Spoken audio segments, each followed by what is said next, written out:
Hey guys, welcome back to the channel. This is story about what if Naruto disappears at the Valley of the End part 1. Before I start, please do support for more amazing content and comments for part 2. Do consider to subscribe my channel and share my video to your friends and check out the description as well. Let's start the video. A man watched the fight between Naruto and Sasuke come to a close. He had long gray spiky hair that flowed down his back, and a gray beard. His eyes were barely open. The man noticed that, at the very end, the blonde-haired boy had intentionally missed. The rain began to suddenly pour down in buckets. Very interesting. I wonder if the boy is still alive, the man mused to himself. The mysterious man made his way down to the blonde boy. He found him to be alive, but very weak. He scooped Naruto in his arms and started walking up the side of the cliff. Perhaps he'll be the one I've been looking for all these years. The mysterious man disappeared into the forest with Naruto. Kakashi came to the edge of the Valley of the End to see all the destruction. He surveyed the area, but he found no sign of either Naruto or Sasuke. Pakken shook his head. There is the scent of blood scattered all around the valley. It smells like most of it is Naruto's. It's rather hard to tell. The rain's washing the scent away too fast. Do you think Sasuke killed him, and? Kakashi asked, looking downstream, not wanting to believe in the worst-case scenario. I'm sorry to say, that's probably what happened. I don't want to think he's dead either, but I have nothing for you that says otherwise. Pakken saw a forehead protector. It's Sasuke's. I'm sorry, Kakashi, but I think we may have to report Naruto as Kia. The scent of Naruto's blood is all over this, Kakashi sighed. He really didn't want to have to file this report to the Hokage. He knew Tsunade would be very upset by the news. Kakashi picked up Sasuke's forehead protector and stuffed it in his vest. Let's go, Pakken. I might as well get this over with. I'm sorry, Kakashi. The two left the valley and headed back to the village. Kakashi and Pakken traveled through the trees for some time before running into the medical unit that had been sent out. What is the status of Sasuke Uchiha and Naruto Uzumaki? The medic asked. Sasuke Uchiha is gone. Naruto Uzumaki most likely killed in action, Kakashi replied in an almost dead tone. The medic said nothing more on the matter. The other genin are alive, but a few of them are in critical condition. All of them are expected to survive and make full recoveries. That's good, Kakashi stated before pulling ahead of the medic. He really didn't want to talk with anyone right now. All too soon, however, he reached the front gates of the village. He saw Tsunade standing there. Kakashi knew she wasn't going to take this news well at all. Where's Naruto, Kakashi? It seemed Tsunade didn't care about Sasuke at all at the moment. I'm afraid I was too late, Tsunade. Sasuke has escaped. I found his forehead protector on the ground. I have it here with me. I don't care about Sasuke right now, Kakashi. Where is Naruto? When I arrived at the Valley of the End, there was no sign of Naruto Uzumaki, only the smell of his blood all around the valley. Tsunade's eyes widened. She signaled for her Anbu, who appeared behind her. Gather all off-duty Anbu and head to the Valley of the End and search for any signs of Naruto Uzumaki. Hi! The Anbu disappeared in a swirl of leaves. 2 weeks later, somewhere in the Land of Fire, Naruto awoke to find he was in a place unknown to him. He was definitely not at the Valley of the End anymore, that was for certain. When he tried to sit up, a sharp pain shot through his body and he fell back down onto the bed. Where am I? He thought as he looked around the room. He saw that he wasn't in a hospital. This place looked like someone's bedroom. Naruto sighed in realization that he had failed his mission to bring back Sasuke. Oh, so you're awake already? I figured you'd still be out for a few more days at least, with injuries that serious. Naruto looked to see an old man walk into the room. The old man had a medium-length gray beard and long spiky gray hair. He had never seen this man before in his life. Naruto saw something odd though. The old man's eyes were closed. Where am I? The last thing I remember was fighting, and then everything went black. Yes, it was quite the interesting fight you had with that other boy, the man said, stroking his beard. Why am I here? Better yet, where am I? You are currently in my home. I was intrigued by your actions, so I brought you with me. Why would you intentionally miss that other boy, and only scratch his forehead protector? Naruto tried to move to a sitting-up position, but failed. The old man, seeing that he was having a great deal of trouble, helped Naruto up. Why should I tell you? Naruto asked, suspicious of the old man standing before him. He then noticed his head felt a little lighter. Where's my forehead protector?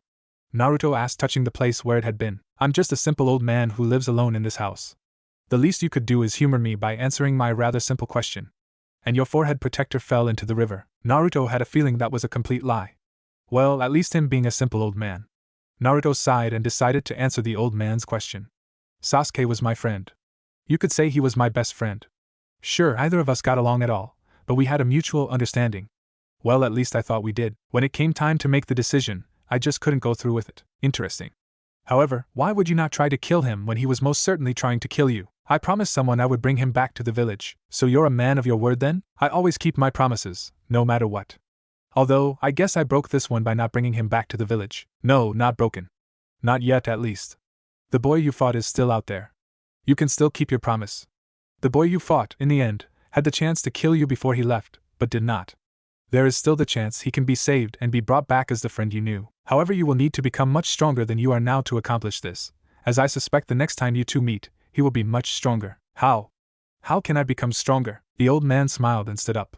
We will speak of that subject at a later time once you've rested a little more and had time to think. The old man walked towards the door. He stopped, however, when his hand reached the door. What is your name, young one? Naruto. Naruto Uzumaki. What's your name, old man? You will find out soon enough. But now is not that time. For now, just call me old man. The elderly man left the room, closing the door, allowing Naruto time to rest. Naruto sank back down on the bed till he was in a lying position. The Kyuubi seemed to be growling behind his cage. Did that mean this man was good? Naruto really didn't know, but to him, the old man seemed like a good person. Naruto was also intrigued by the old man, since he seemed to be able to see without even opening his eyes. In the Leaf Village, Tsunade sat at her desk, looking at a piece of paper. All the piece of paper required was her signature. The paper in her hands was a form that had Naruto's information on it. One part of it stated his current state of well-being. That part had Kia checked off. Tsunade had been very reluctant to sign the form until Jiraiya had told her a little bit of information. Jiraiya had talked with Tsunade earlier and told her Naruto's name had been crossed off the active summoners list. She knew what that meant. It meant Naruto was either dead or behind some type of barrier that prevented any form of outside tracking. Barriers like that were few and far between, and she didn't know of any in particular. Tsunade sighed and signed her name on the document.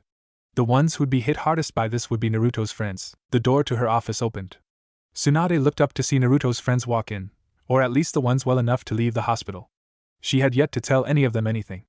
They were probably impatient and wanted news. They all stood awaiting Tsunade to say something. I'm sorry, but I don't have any good news for you. Tsunade pulled out Naruto's forehead protector and put it on her desk. That's it. That's all that's been recovered. Tsunade wasn't going to sugarcoat anything. There truly was no reason to. They were ninja, and they would lose friends eventually. That's just how things were. Shikamaru scanned the Hokage's desk with a glance and saw the form with Naruto's name on it. A little extreme to classify him as Kia, don't you think? Naruto-kun's dead? Hinata asked, her eyes widening, and her breathing becoming slightly labored. Tenten patted her on the back, trying to console her. To tell you the truth, I don't know. I never personally consider someone dead until I see a body. But everything that has been brought to my attention leads to the belief that Naruto has passed on. I hope you have more than just his headband to go on, Hokage-sama, Shikamaru stated. Tsunade sighed. She figured this would happen sooner or later. You've all seen a summoning contract scroll before, at least in a picture, correct? They all nodded.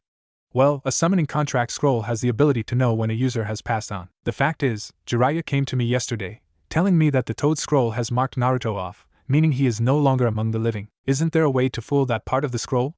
Shikamaru asked. Tsunade nodded. Yes, multiple ways, none of which Naruto could possibly know. There are very few people alive that could teach or perform said technique on Naruto. The only one I know of is Jiraiya. Tsunade sighed.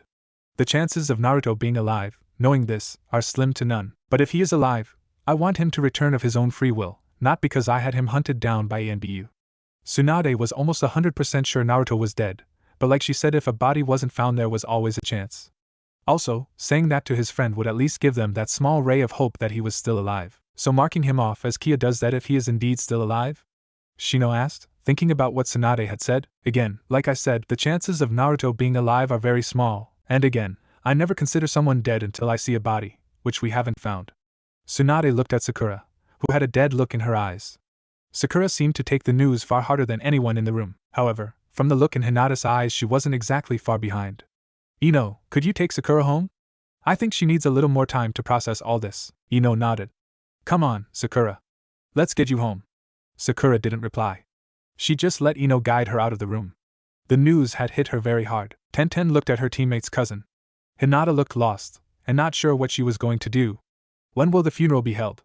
She asked, getting Hinata to look up. Tsunade looked at her papers, trying not to make eye contact. The funeral will be held in a few days, when the others will at least be well enough to be allowed out of the hospital for a short time.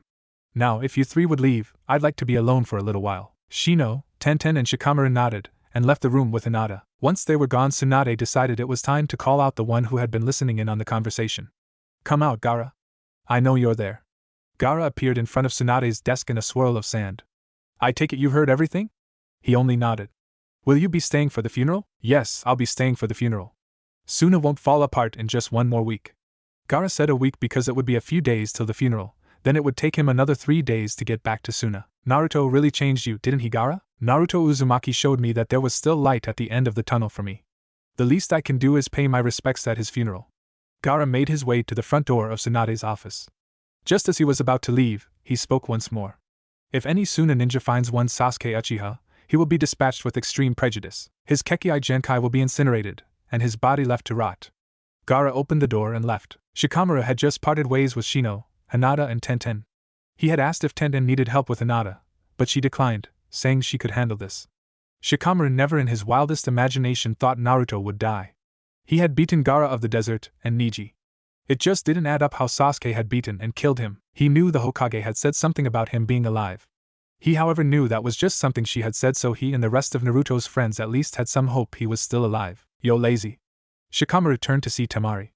Wow, you look like the world just crashed down around you, she said, getting a look at his downtrodden face. Do I really look that miserable? Yeah, you look like hell. Temari had a thought. Come on. Let's get something to eat. Temari walked by and grabbed him by his vest as she did. Shikamaru didn't protest. He just allowed himself to basically be dragged by the rather hot Suna Kunoichi. Shikamaru hoped that Ino and Tenten were at least getting through to Sakura and Hinata. Come on, Hinata. At least take a bite out of it, Tenten asked. Hinata was staring at a cinnamon bun, poking it with a fork. What would Naruto want you to do? I don't know, she began to speak. I just don't know what to do right now. I mean, well, I'm not sure what I mean. A few tears fell on the cinnamon bun in front of her. Hinata, do you really think Naruto would die that easily? Tenten asked. I mean, he beat both Niji and Gaara in the same day.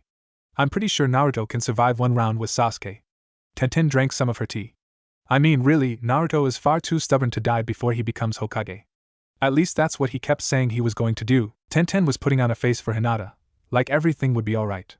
However, she, herself, truly didn't believe it either, but she needed to do something to turn Hinata's mood around, even if just a little. A small smile appeared on Hinata's face. Tenten was right. Naruto was just too stubborn to die. He was probably just off training somewhere, and he would come home eventually. Well, at least that's what she wanted to believe. You're right. Of course I am. Tenten is always right, she said, referring to herself in the third person. Now eat your cinnamon bun. I didn't buy it for you just so you could waste it. Hinata started to eat her treat that Tenten had bought her. Tenten's words had not stopped the dread in Hinata's heart, but they had at least lightened her mood for the time being. Ino and Sakura had just arrived at Sakura's house. Look, Sakura, we're at your house, Ino said, seeing if she could get a reaction. Ino got a small reaction from Sakura, but it wasn't much. Ino sighed and knocked on the door. Sakura had been a nervous wreck ever since Naruto and Sasuke didn't come back. Now that Naruto is marked officially as Kia, Sakura just lost it.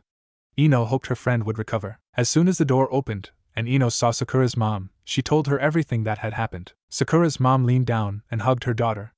Thank you, Ino, for bringing her home. Of course. I'll be by later today and tomorrow to check on her. Thank you, Ino. Ino nodded and walked off. She wondered what the village would really be like without Naruto. He did bring a good deal of excitement, always overdoing it with his training, or acting like an idiot to lighten the mood when need be. This place would seem far more dull without him around. Tsunade walked through the halls, the piece of paper she had signed earlier in hand. She had called a council meeting. Tsunade was really not looking forward to this, not one bit. She walked through the doors and into the council chambers. Why have you called a council meeting, Tsunade? Danza asked. Tsunade ignored his question and began to speak. I have officially marked Naruto Uzumaki off as killed in action. There was a silence throughout the room. Why would any of us care? Danza asked arrogantly. Because he will be honored as a hero of the village. I just thought you would all like to know that. That demon brat a hero? Never! One of the civilian council shouted.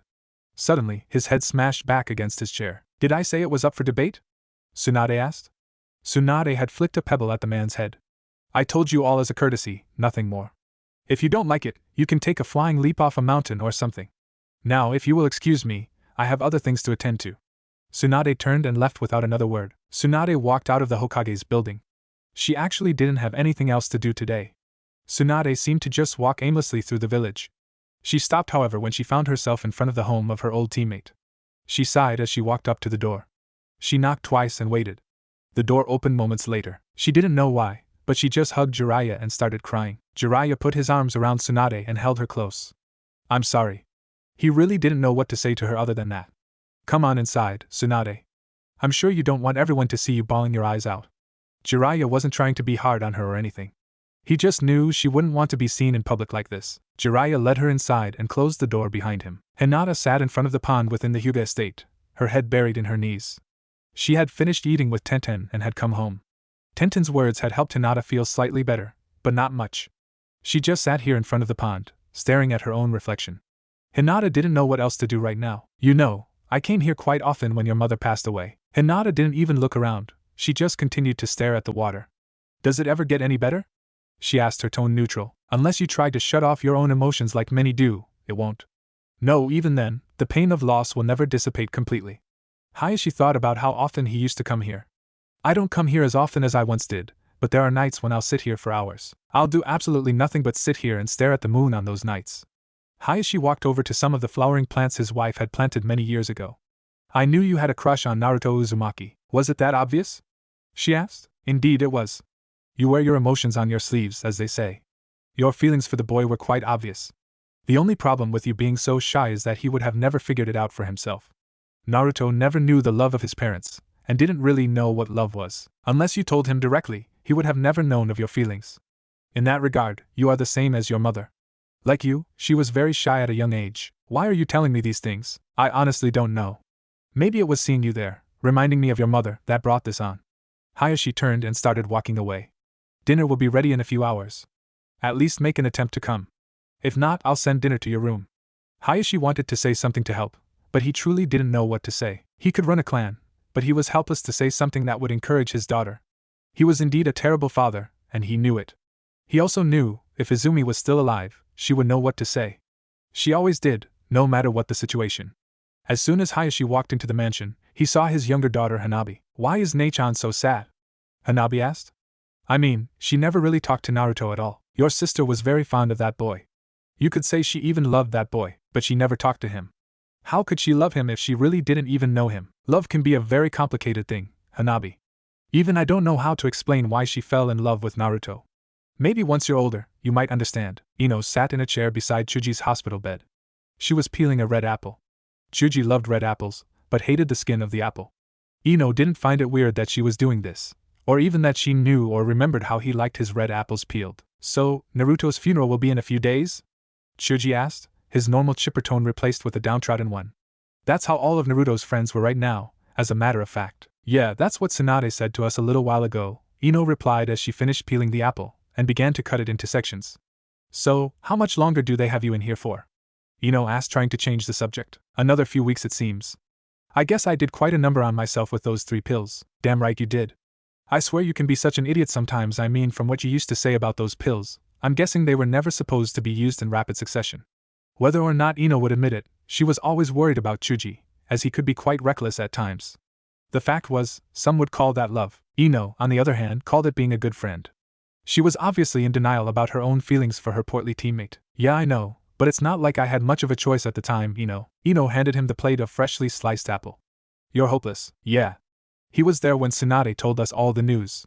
Not sure where he is now. I'm sure he's off somewhere, staring at the clouds or something. You seriously expect me to believe that the Uchiha prick that couldn't beat my little brother killed Naruto? Temari asked. Shikamaru and Temari were eating at the barbecue restaurant. Shikamaru had suggested to come here. The two had just finished eating. Look, I don't want to believe it either, but that's what everything leads to. If you don't want to believe it, then just don't. I mean, you said they never found a body or anything. Temari took a sip of her drink. Chances are he's alive and well. That's at least what my brother is thinking right now. Now stop looking all pathetic. I hate pathetic guys. So you and your brothers will be staying for the funeral? Shikamaru asked. Yeah. I'm sure Gaara has already adjusted his plans for it. I see. Well, I should get going. If I don't get home soon, my mom will become very troublesome. Temari started laughing.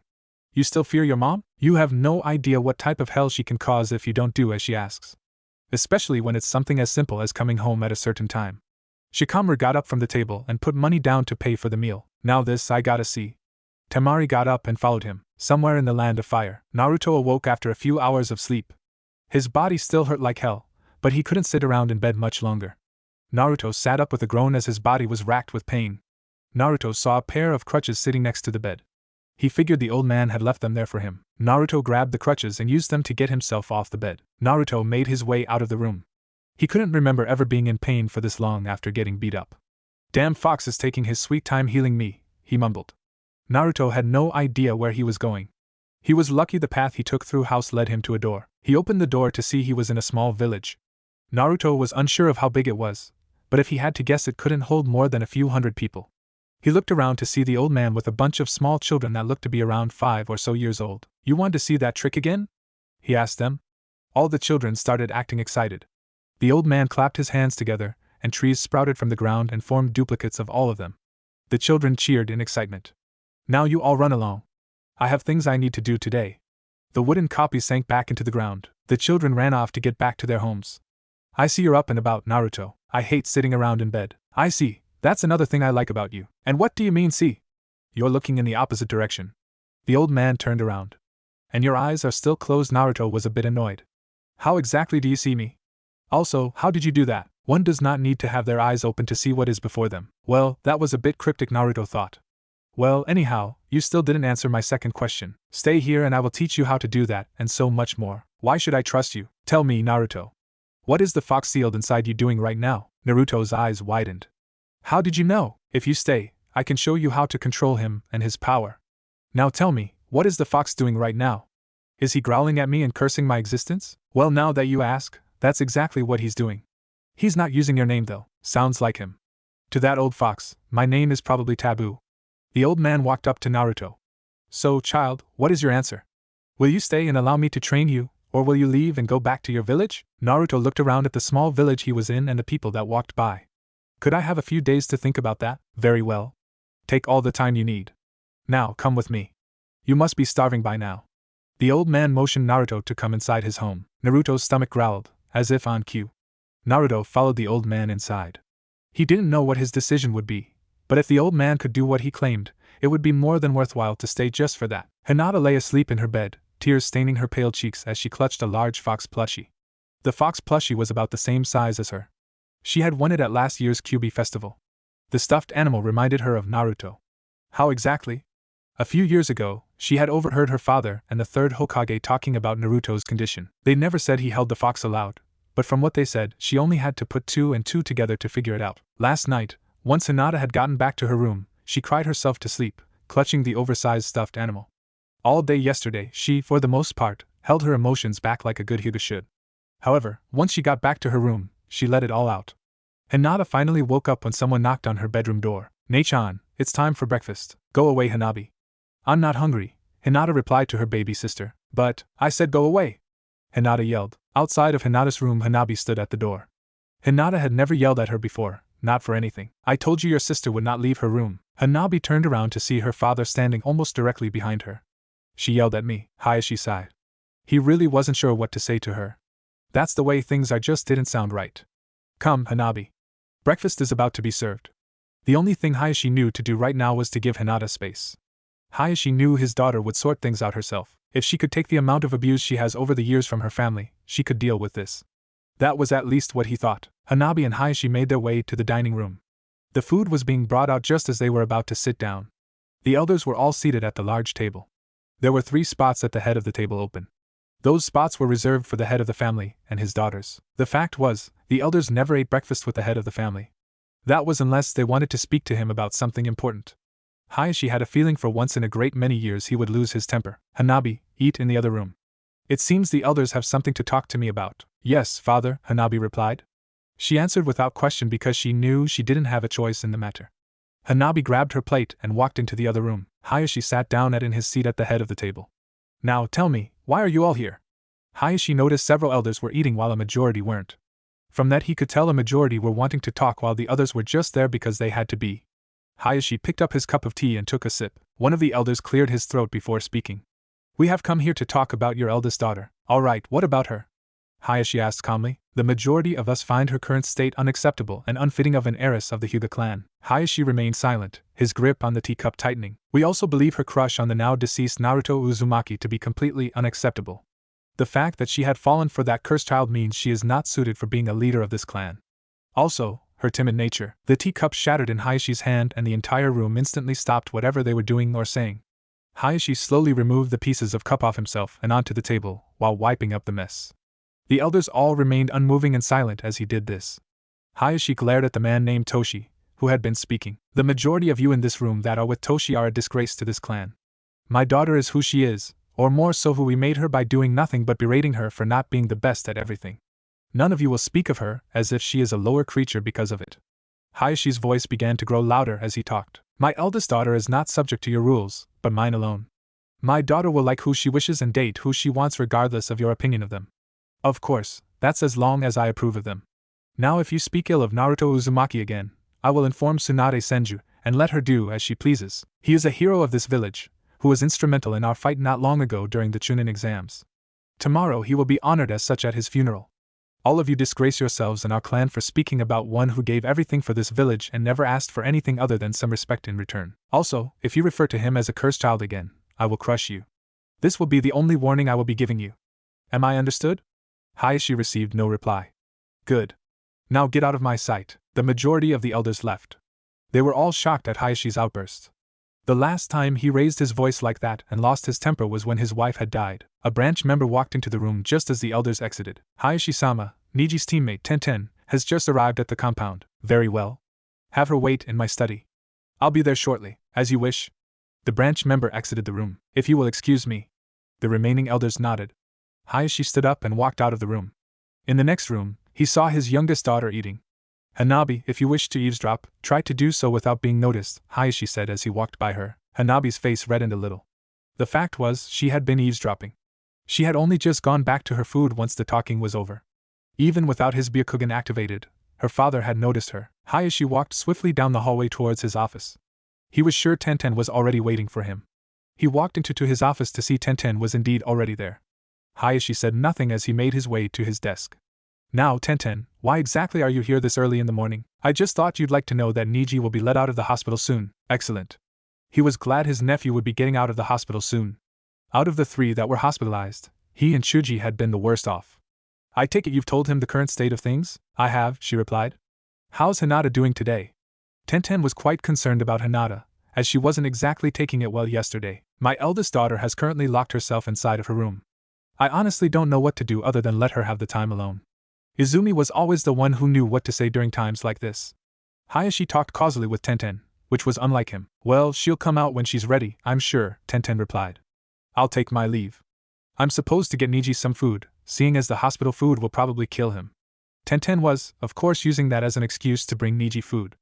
Tenten then stood up, bowed, and walked out of the room. Hayashi leaned back in his chair and stared up at the ceiling, a multitude of thoughts rushing through his mind. Tomorrow certainly isn't going to be any better than today, he mumbled to himself. Kakashi Hatake was currently entering his second bar of the day. You would think it would only be his first, considering what time of the day it was. However, ever since Naruto was classified as Kia, he had gone drinking. Even before Naruto was put on the list of killed in action, he had been doing light drinking and completely neglecting his duties. Currently, though, he was just getting completely hammered. Kakashi had just sat down after getting a bottle of sake from the bartender. Here's to another failure, he said, chugging half the bottle in one go. Kakashi was in the west side of Konoha, where the really crummy bars were located. Of course, he didn't care about that at all right now. Another toast to my latest batch of failures, he said aloud, chugging the rest of the bottle. Kami, you look like hell, Kakashi. Kakashi looked up to see Kurenai Yuhi standing in front of him. Well, if it isn't the extremely sexy Kurenai Yuhi. Come, sit, have a drink with me, he said, pointing to the chair. Sorry, Kakashi, but I'm here to get you home. Now why would you want to do that? Kakashi asked as he looked into the sake bottle, seeing if there was anything left to drink. Kakashi threw the sake bottle behind him once he realized there was nothing left to drink in it. Because I was the one who drew the short straw and was assigned to drag your drunken ass back home, that's why. The fact was, she volunteered to go, instead of sending a squad after him. She figured she could get him home without starting a fight with him, like the last time something like this happened. Is that all? He asked. I'm surprised they didn't send an ANBU squad like last time. Kakashi was referring to the day after the QB attack 13 years ago, when he went on a similar drinking marathon. Yes, well, we figured if we sent one person, we could convince you to go back home without starting a fight and destroying the bar this time. Alright, I'll go home quietly, but you have to have a drink with me first. Kakashi just didn't care enough to start a fight over the whole thing. Last time, he was younger and allowed his temper and depression to get the best of him, so he started a fight with the ones who tried to get him home the last time. So, one drink and you'll go home quietly? Well, you'll have to escort me, of course. You don't want me to just hit another bar on the way home and all. The amount of alcohol was obviously affecting him right now, as he normally never acted this way. Kurenai sighed. Fine, as long as you keep your word. Of course, it's not every day someone gets to have a drink with the genjutsu mistress of Konoha. Kurenai sat down and raised her hand, telling the bartender to bring them each a drink. The two quickly drank the alcohol and left. Kakashi did exactly what he had said. One drink, and they were out of the bar. The two walked down the street, neither of them saying anything. Soon enough, they arrived at Kakashi's house. About halfway home, Kakashi had about tripped on himself, so Kurenai had to help him the rest of the way. The two made their way inside of Kakashi's home, and Kurenai helped Kakashi onto the couch. Well, Kakashi, I guess I'll be going now, she said, turning away. Kakashi grabbed her wrist gently. Would you mind staying for a little while? He asked. Right now I could use the company. Kurenai looked at him. Kakashi looked utterly pathetic. She found herself unable to say no to him right now. She sat down next to him on the couch. It's funny. Every time I try and get close to someone, they end up dying on me. That's not true, Kakashi. What about Guy, Asuma, and Irika? To be honest with you, I only know them because of my profession. I don't know them as well as you think. Why do you think I always ignore Guy? Other than the fact he's just weird. Kakashi decided, in his drunken state, to tell Kurenai about the people he actually had gotten close to. I had finally gotten to like Obito, and even considered him my friend. About an hour after that, he died. Rin, my other teammate, I had finally opened up to and asked out on a date. We were supposed to have it after she came back from her mission. Well, she came back, just in a body bag. My sensei as well. Kakashi thought about that for a moment. Well, he didn't die right after I got close to him, and I considered him a friend and father figure, but he died all the same. Even his son.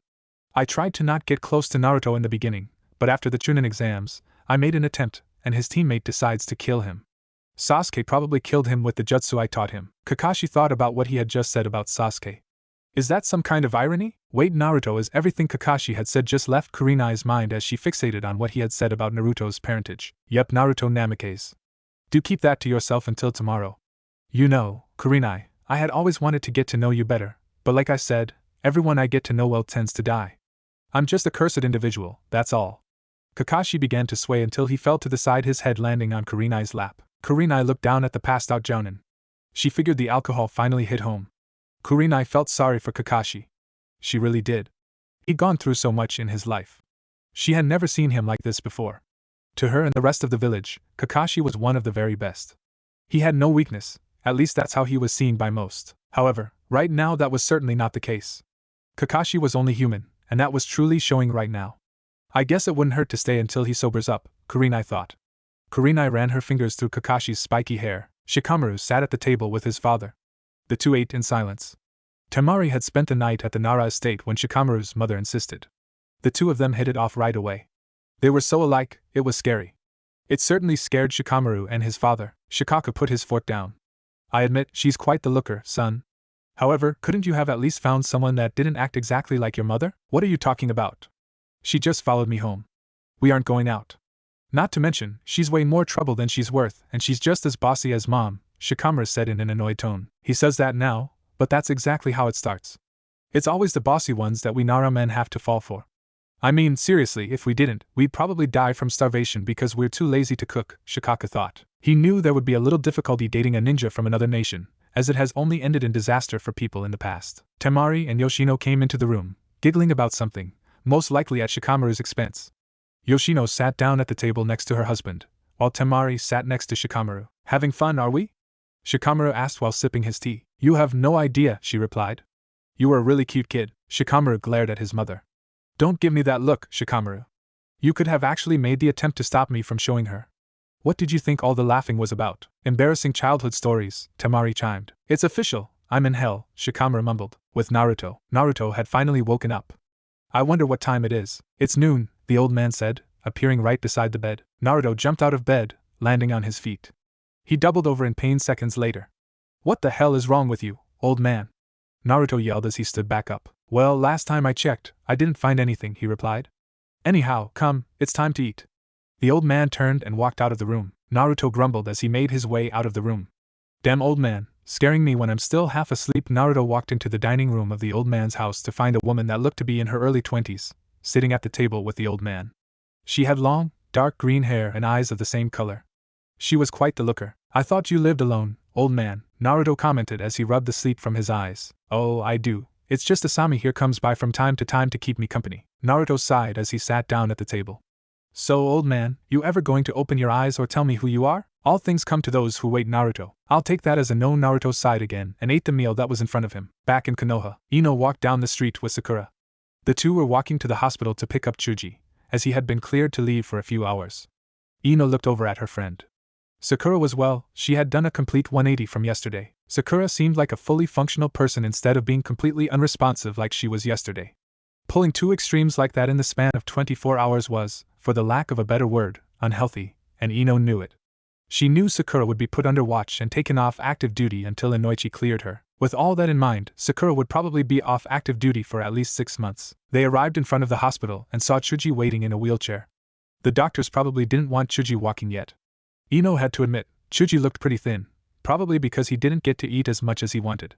Not to mention, hospital food was pretty bad. Ino walked into the hospital, got behind Chuji's wheelchair, and pushed it without saying a single word. Ino, I can do this myself. Shut up and just let me, Ino scolded. Ino felt rather worthless right now. She felt as if she couldn't do anything right because of recent events. So where do you guys want to eat lunch? I want barbecue, Chuji replied. Ino, of course, knew that's what he was going to say. That sounds good, Sakura replied. Chuji had heard of how Sakura reacted yesterday. He turned his head and looked at Ino, asking an unspoken question. Ino understood what he was asking and shook her head. The unspoken question was, is Sakura alright? Ino, of course, answered by shaking her head, saying no, she wasn't alright. Ino pushed Chuji slowly to their destination. Almost half an hour passed by the time they arrived at the barbecue restaurant.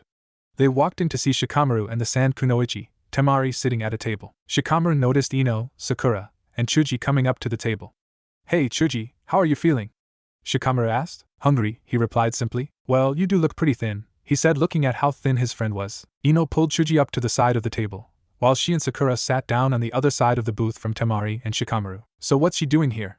Ino asked. She won't stop following me, Shikamaru replied in an annoyed tone. I've got nothing better to do right now than annoy your lazy ass, she retorted.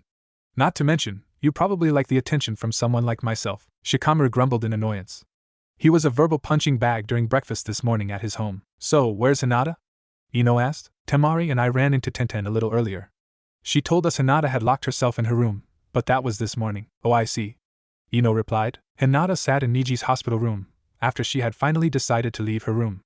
Tenten had left shortly before she had arrived. Nothing had been said between the two cousins since Hinata had arrived. Niji looked over at Hinata, who just looked plain lost. Do you really think he's dead, Hinata? What Niji had said grabbed Hinata's attention. Naruto beat both myself and Gaara in the same day.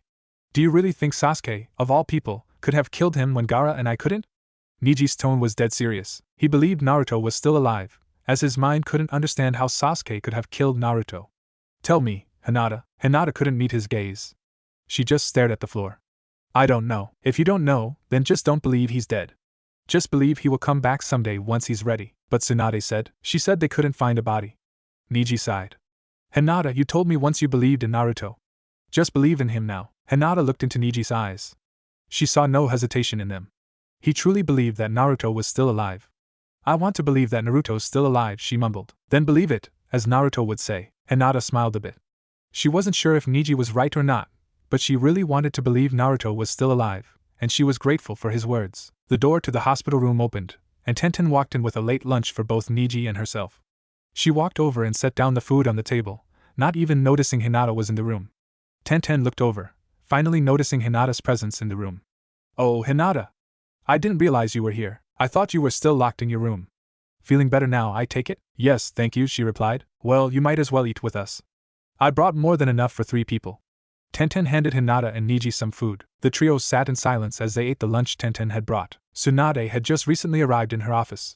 She noticed Shizen was kind enough to take care of things until she arrived today. She had spent last night at Jiraya's place. Tsunade was honestly amazed he hadn't tried to take advantage of her last night. Speaking of Jiraiya, he currently sat on one of the many windowsills in the Hokage's office, just staring out over the village. He truly looked miserable right now. Well, both of them were quite miserable. Tsunade looked up at the clock. It was already 2 in the afternoon. Tsunade stood up from the chair and walked over to the window Jiraiya was at. It seems it's rather mixed on how well Naruto's friends are taking this all. Jiraiya finally spoke. Yeah, some are of the opinion he's still alive, while some are sure he's dead, and the rest just don't know what to think. I'm sure Sakura thinks Naruto's dead, from her reaction yesterday. I think Hinata's on the fence about what she believes. I doubt either Niji or Gaara think he's dead. The others, I'm not really all that sure about. Just then, they saw a good amount of Naruto's friends walking down the street. Tsunade paid special attention to Sakura's state. It seems Sakura pulled a 180 from yesterday. Well, right now, she doesn't have a team, so you can have her see Inoichi until he clears her for active duty, Jiraiya stated. Not to mention, you should train her, Hinata, and Ino to be medics. I mean, that would probably be the wisest course of action right now. Tsunade sighed, sitting down next to Jiraiya.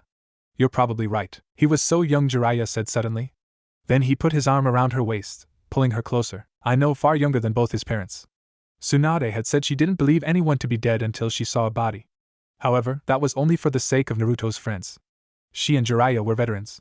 They had lost more than their fair share of friends over the years, and it was much easier for them to accept that someone was dead. Now, just because they had gone through it so many times, didn't mean it was any easier for them to deal with. The two sat there in complete silence. Kiba and Shino were walking down the street. The mood of the village right now seemed rather depressing. Kiba had just been let out of the hospital this morning, and had spent most of his day at his clan's compound. He had only left about 30 minutes ago to meet up with Shino. So, how was Hinata last time you saw her? Kiba asked, concerned about his teammate. Last time I saw her, she wasn't taking it too badly, Shino replied. I honestly have my doubts he's dead. If the Hokage says he's dead, he's dead. I'm not going to keep myself up at night wondering, Kiba stated. What Kiba said was rather cold-hearted, but that's just how he was raised. Kiba had actually grown to like Naruto more after he lost to him in the prelims, albeit it was a rather odd method. The fact that Naruto beat Neji in the third part of the exams meant Kiba just didn't stand a chance, and in Kiba's family, strength was respected. I'll be going now, Kiba. I need time to think about things. Yeah, same here, Shino. I'll see you whenever. The two members of Team 8 parted ways and headed towards their homes. With Naruto, Naruto sat with the old man on the front porch of the old man's home. He hadn't noticed before, but the house was up on a small hill, making it higher than the other buildings. You were saying yesterday about making a promise to someone. May I ask who that person was? The old man suddenly spoke. Her name was Sakura. She was on my Genin team, Naruto replied. Oh, a girl, I see. Did you have feelings for this girl? I thought I did. I wasn't sure what those feelings really were. Well, I'm still not sure what those feelings were. I just know she would never love me. I finally understood that when she begged me to bring Sasuke back. I see. So, did Asami leave? Naruto asked. She did. Asami comes around every so often to check up on me. Of course, the children of this small village come around often and ask me to do tricks. Yeah, that thing you did yesterday. Naruto was truly curious as to how the old man did that. That reason, among others, was what was keeping him around. Naruto really wanted to know how and why. I do that and many more things. I'm sure if you stick around you'll see what those things are. So, Naruto, what will you do if you ever see Sasuke again? Naruto looked down at the ground in front of him. I don't know. Right now I just don't know what I'll do. He tried to kill me, he really did. But I've never broken a promise before. Then don't. Be a man of your word to the very end. Why should I trust you, old man? The old man thought about that for a moment before responding. Now that I think about it, I guess there is no reason you should trust me. However, if I was going to try something, I would have done it long before now. Then again, it's really up to you to decide what you wish to believe. I really don't know what to believe anymore. I suppose that's understandable. The two sat in silence as they watched the families in the small village go about their daily lives. Naruto couldn't help but wonder what it was like to have a family. He had never really had one himself, so he had always been curious about what it was like. The old man sensed Naruto's longing for what he was seeing in the village before them. Let me ask you, Naruto. Is there anyone back where you live that would miss you? What do you mean? Naruto asked. If they thought you were dead, would you be missed? Naruto had to think about that for a moment. Naruto thought that question was odd, but answered it anyhow. Well, I guess there would be a few people who would miss me. I mean, there probably wouldn't be a huge turnout at my funeral if that's what you're asking. The old man stood up. Well then, let's go. Naruto cocked an eyebrow. What do you mean, let's go? The old man smiled. Why, to see your funeral, of course. Massive, black, almost unnatural-looking clouds hung over the village. However, that fit the current mood of the village. The sky looked as if it was about to unleash downpour on the village hidden in the leaves. Hinata was getting ready for the funeral. She looked across the room at some of the pictures on her desk. One in particular caught her attention. The picture had the 3 rookie teams in it. Kurenai, her sensei, had made her stand next to Naruto. You could tell from the picture that she was blushing hard. Kiba didn't make it any easier, as he suggested to Naruto that he should put his arm around Hinata and make the peace sign. Of course, Naruto didn't see that as odd in any way and did just that. Hinata had nearly fainted from that, but she used all the self-control she had to keep herself awake. Hinata looked at how everyone else was positioned in the picture. She stood next to Naruto. On the other side of Naruto was Sasuke, then Sakura and Kakashi were standing behind them. Next came Team 8, then Team 10. Hinata had been the only one not with her team in the picture. Hinata smiled. Naruto had a big goofy smile on his face. Hinata heard a knock at her door and put the picture down. She walked to the door and opened it to see her sister standing there in her funeral clothes. Hanabi had told her about how their father had told off the elders. However, Hanabi never told her what Hayashi had said or what the discussion was about. "Hanabi, why are you wearing your funeral clothes?" "Everyone is," Hanabi replied. Hinata stuck her head out of the doorway of her room to see everyone was wearing their funeral clothes. She didn't quite understand what exactly was going on. "Father says you can go on ahead if you like," Hanabi stated. "Oh, I'm alright," she replied. Hinata wasn't sure what was going on, as her father hadn't spoken to her since the other day. "Well, I'll be going then," Hinata said, as she was supposed to meet everyone else and head to the funeral. Hinata left her sister and walked down the hallway to find Niji and Tenten waiting for her. "Ready to go, Hinata?" Tenten asked. "I guess so," she replied. None of them were really ready to attend Naruto's funeral. Even if they didn't truly think he was dead, there was still that small part of them that believed it. Shikamaru sat on one of the several stools at Ichiraku's. Temari sat next to him. The two were waiting for everyone else. Shikamaru looked to the Suna Kunoichi that sat beside him. Temari looked slightly depressed. He couldn't blame her, as today was really depressing. Ayam and Tucci were wearing black for the funeral. They were in the back just cleaning things up. They didn't plan on cooking or selling any ramen today. "So, where are your brothers?" Shikamaru asked. "They should be here soon enough." "I'm sure Gaara wouldn't miss something like this," she replied. "So many people are dressed in black," she observed. Shikamaru looked around. "Yeah. I wasn't expecting anyone to really care about the funeral, but in this instance, it seems I'm wrong." Shikamaru was surprised to see everyone dressed in their funeral attire. "Well, this won't be the last time you're wrong about something," she replied. "Probably," he replied with a shrug of his shoulders. Temari and Shikamaru noticed Ino, Chuji, Kiba, Sakura, and Shino walking up to them. "You guys notice everyone's wearing black?" Shikamaru asked. "Yeah. Anyone else find it odd?" Kiba asked. "Agreed. I find it weird they all suddenly care about Naruto's death," Shino said, adding to the conversation. "Why would you find it weird?" a voice asked from behind them. Everyone turned to see Gaara and Kankuro walking up. "What do you mean?" Shino asked. "Naruto has done many things in such a short time," Gaara began. "He has fought with Zabuza Momochi and survived. During the exams he fought me and won. And from what I hear, after that, he faced Orochimaru and Kabuto when searching for Tsunade Senju. And on his last mission, he went to bring back one Sasuke Uchiha, who left without permission. Naruto is a hero of this village, who gave everything for it, and these people seem to finally realize that. However, they are a tad too late, as they should have realized it before now." Everyone silently agreed with what Gaara had said. Sure, none of them had been the greatest of friends to Naruto over the years. However, they all had at least acknowledged him as a person and for his skills as a shinobi, no matter how odd or unorthodox he was at times. The last of Naruto's friends had arrived, meaning Hinata, Niji, Tenten, and Lee. "Looks like everyone's here," Shikamaru stated. "We'll be off," Tucci said. Tucci and Ayam were both saddened by the news of Naruto's death. He was their favorite customer. Naruto was always so bright and full of energy when he came around to eat. Of course, with the news of his death, that bright light in their lives was gone. "Well, we all might as well go too," Hinata said. The Leaf Genin, the Sand siblings, and the owner of Ichiraku and his daughter left and headed towards where the funeral would take place. Naruto stood beside the old man on a rooftop nearest to where the funeral proceedings were taking place. The old man had used some type of jutsu on Naruto to change his appearance. The jutsu wasn't like any normal transformation jutsu, it actually changed Naruto instead of it being merely an illusion. Naruto was just watching what his friends were doing, which was staring at a picture of him. So many people. Naruto was stunned by how everyone had showed for his funeral. He wasn't just talking about his friends either. Naruto was talking about how it seemed like every villager and ninja currently inside of the village was wearing black and lining up on the rooftops and down in the roads below. "Different from what you expected?"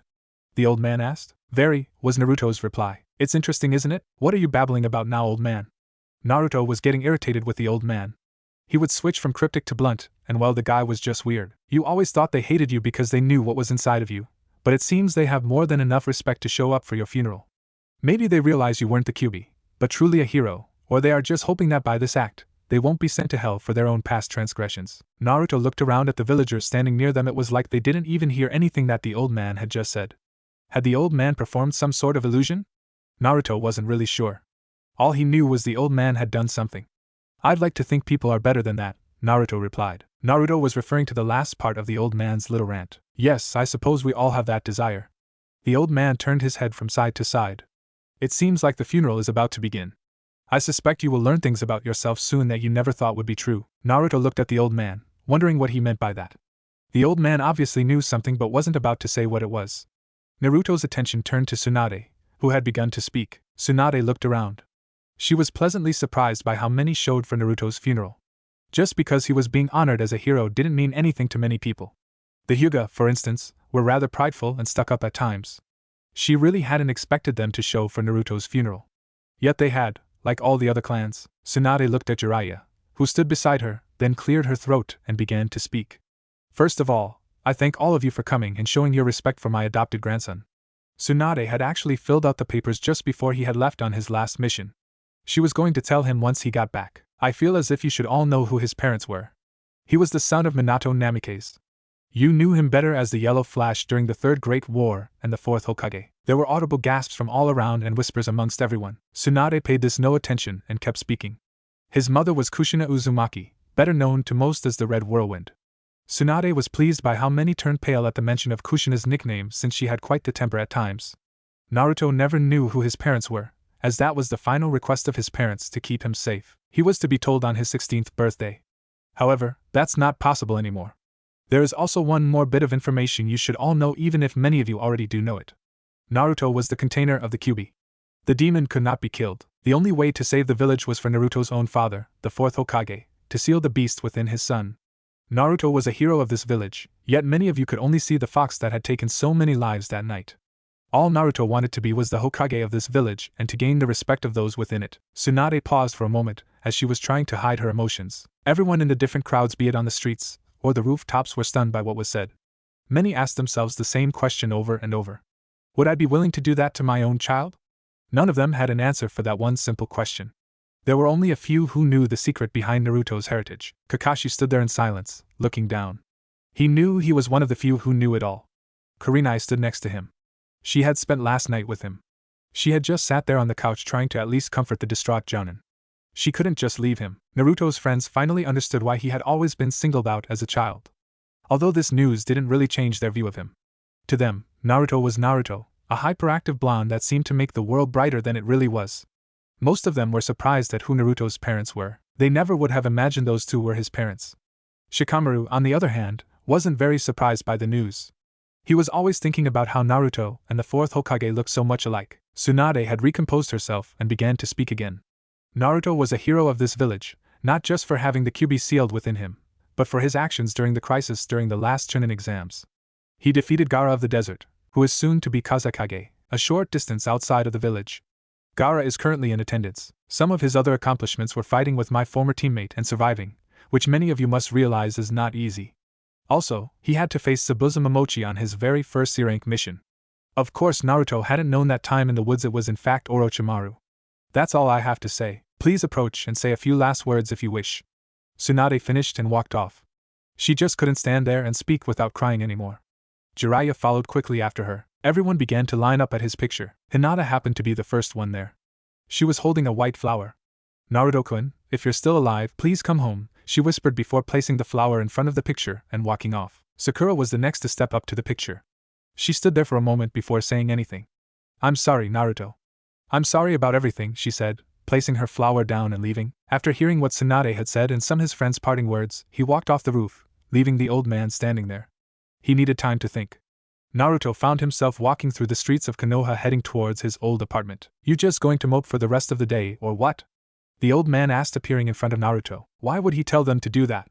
I had the right to know, Naruto mumbled. Look at it this way.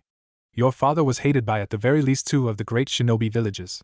Before he died that night he gave an order. That order protected you from those who would want you dead because of who he was.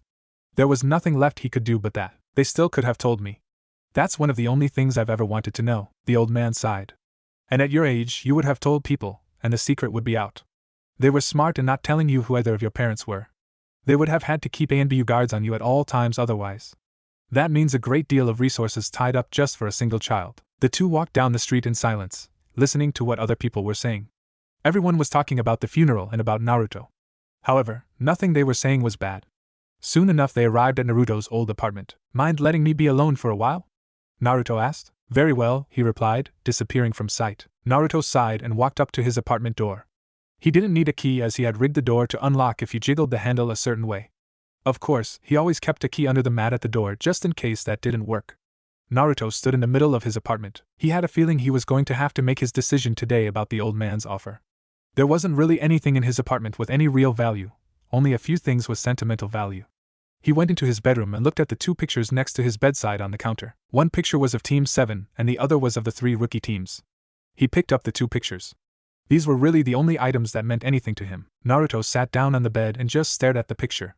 He wondered where everything went wrong. Kakashi stood in front of the stone in Training Area 7. This was the stone his 2 old teammates' names were engraved on. The stone was reserved for those who had died in the service of the village.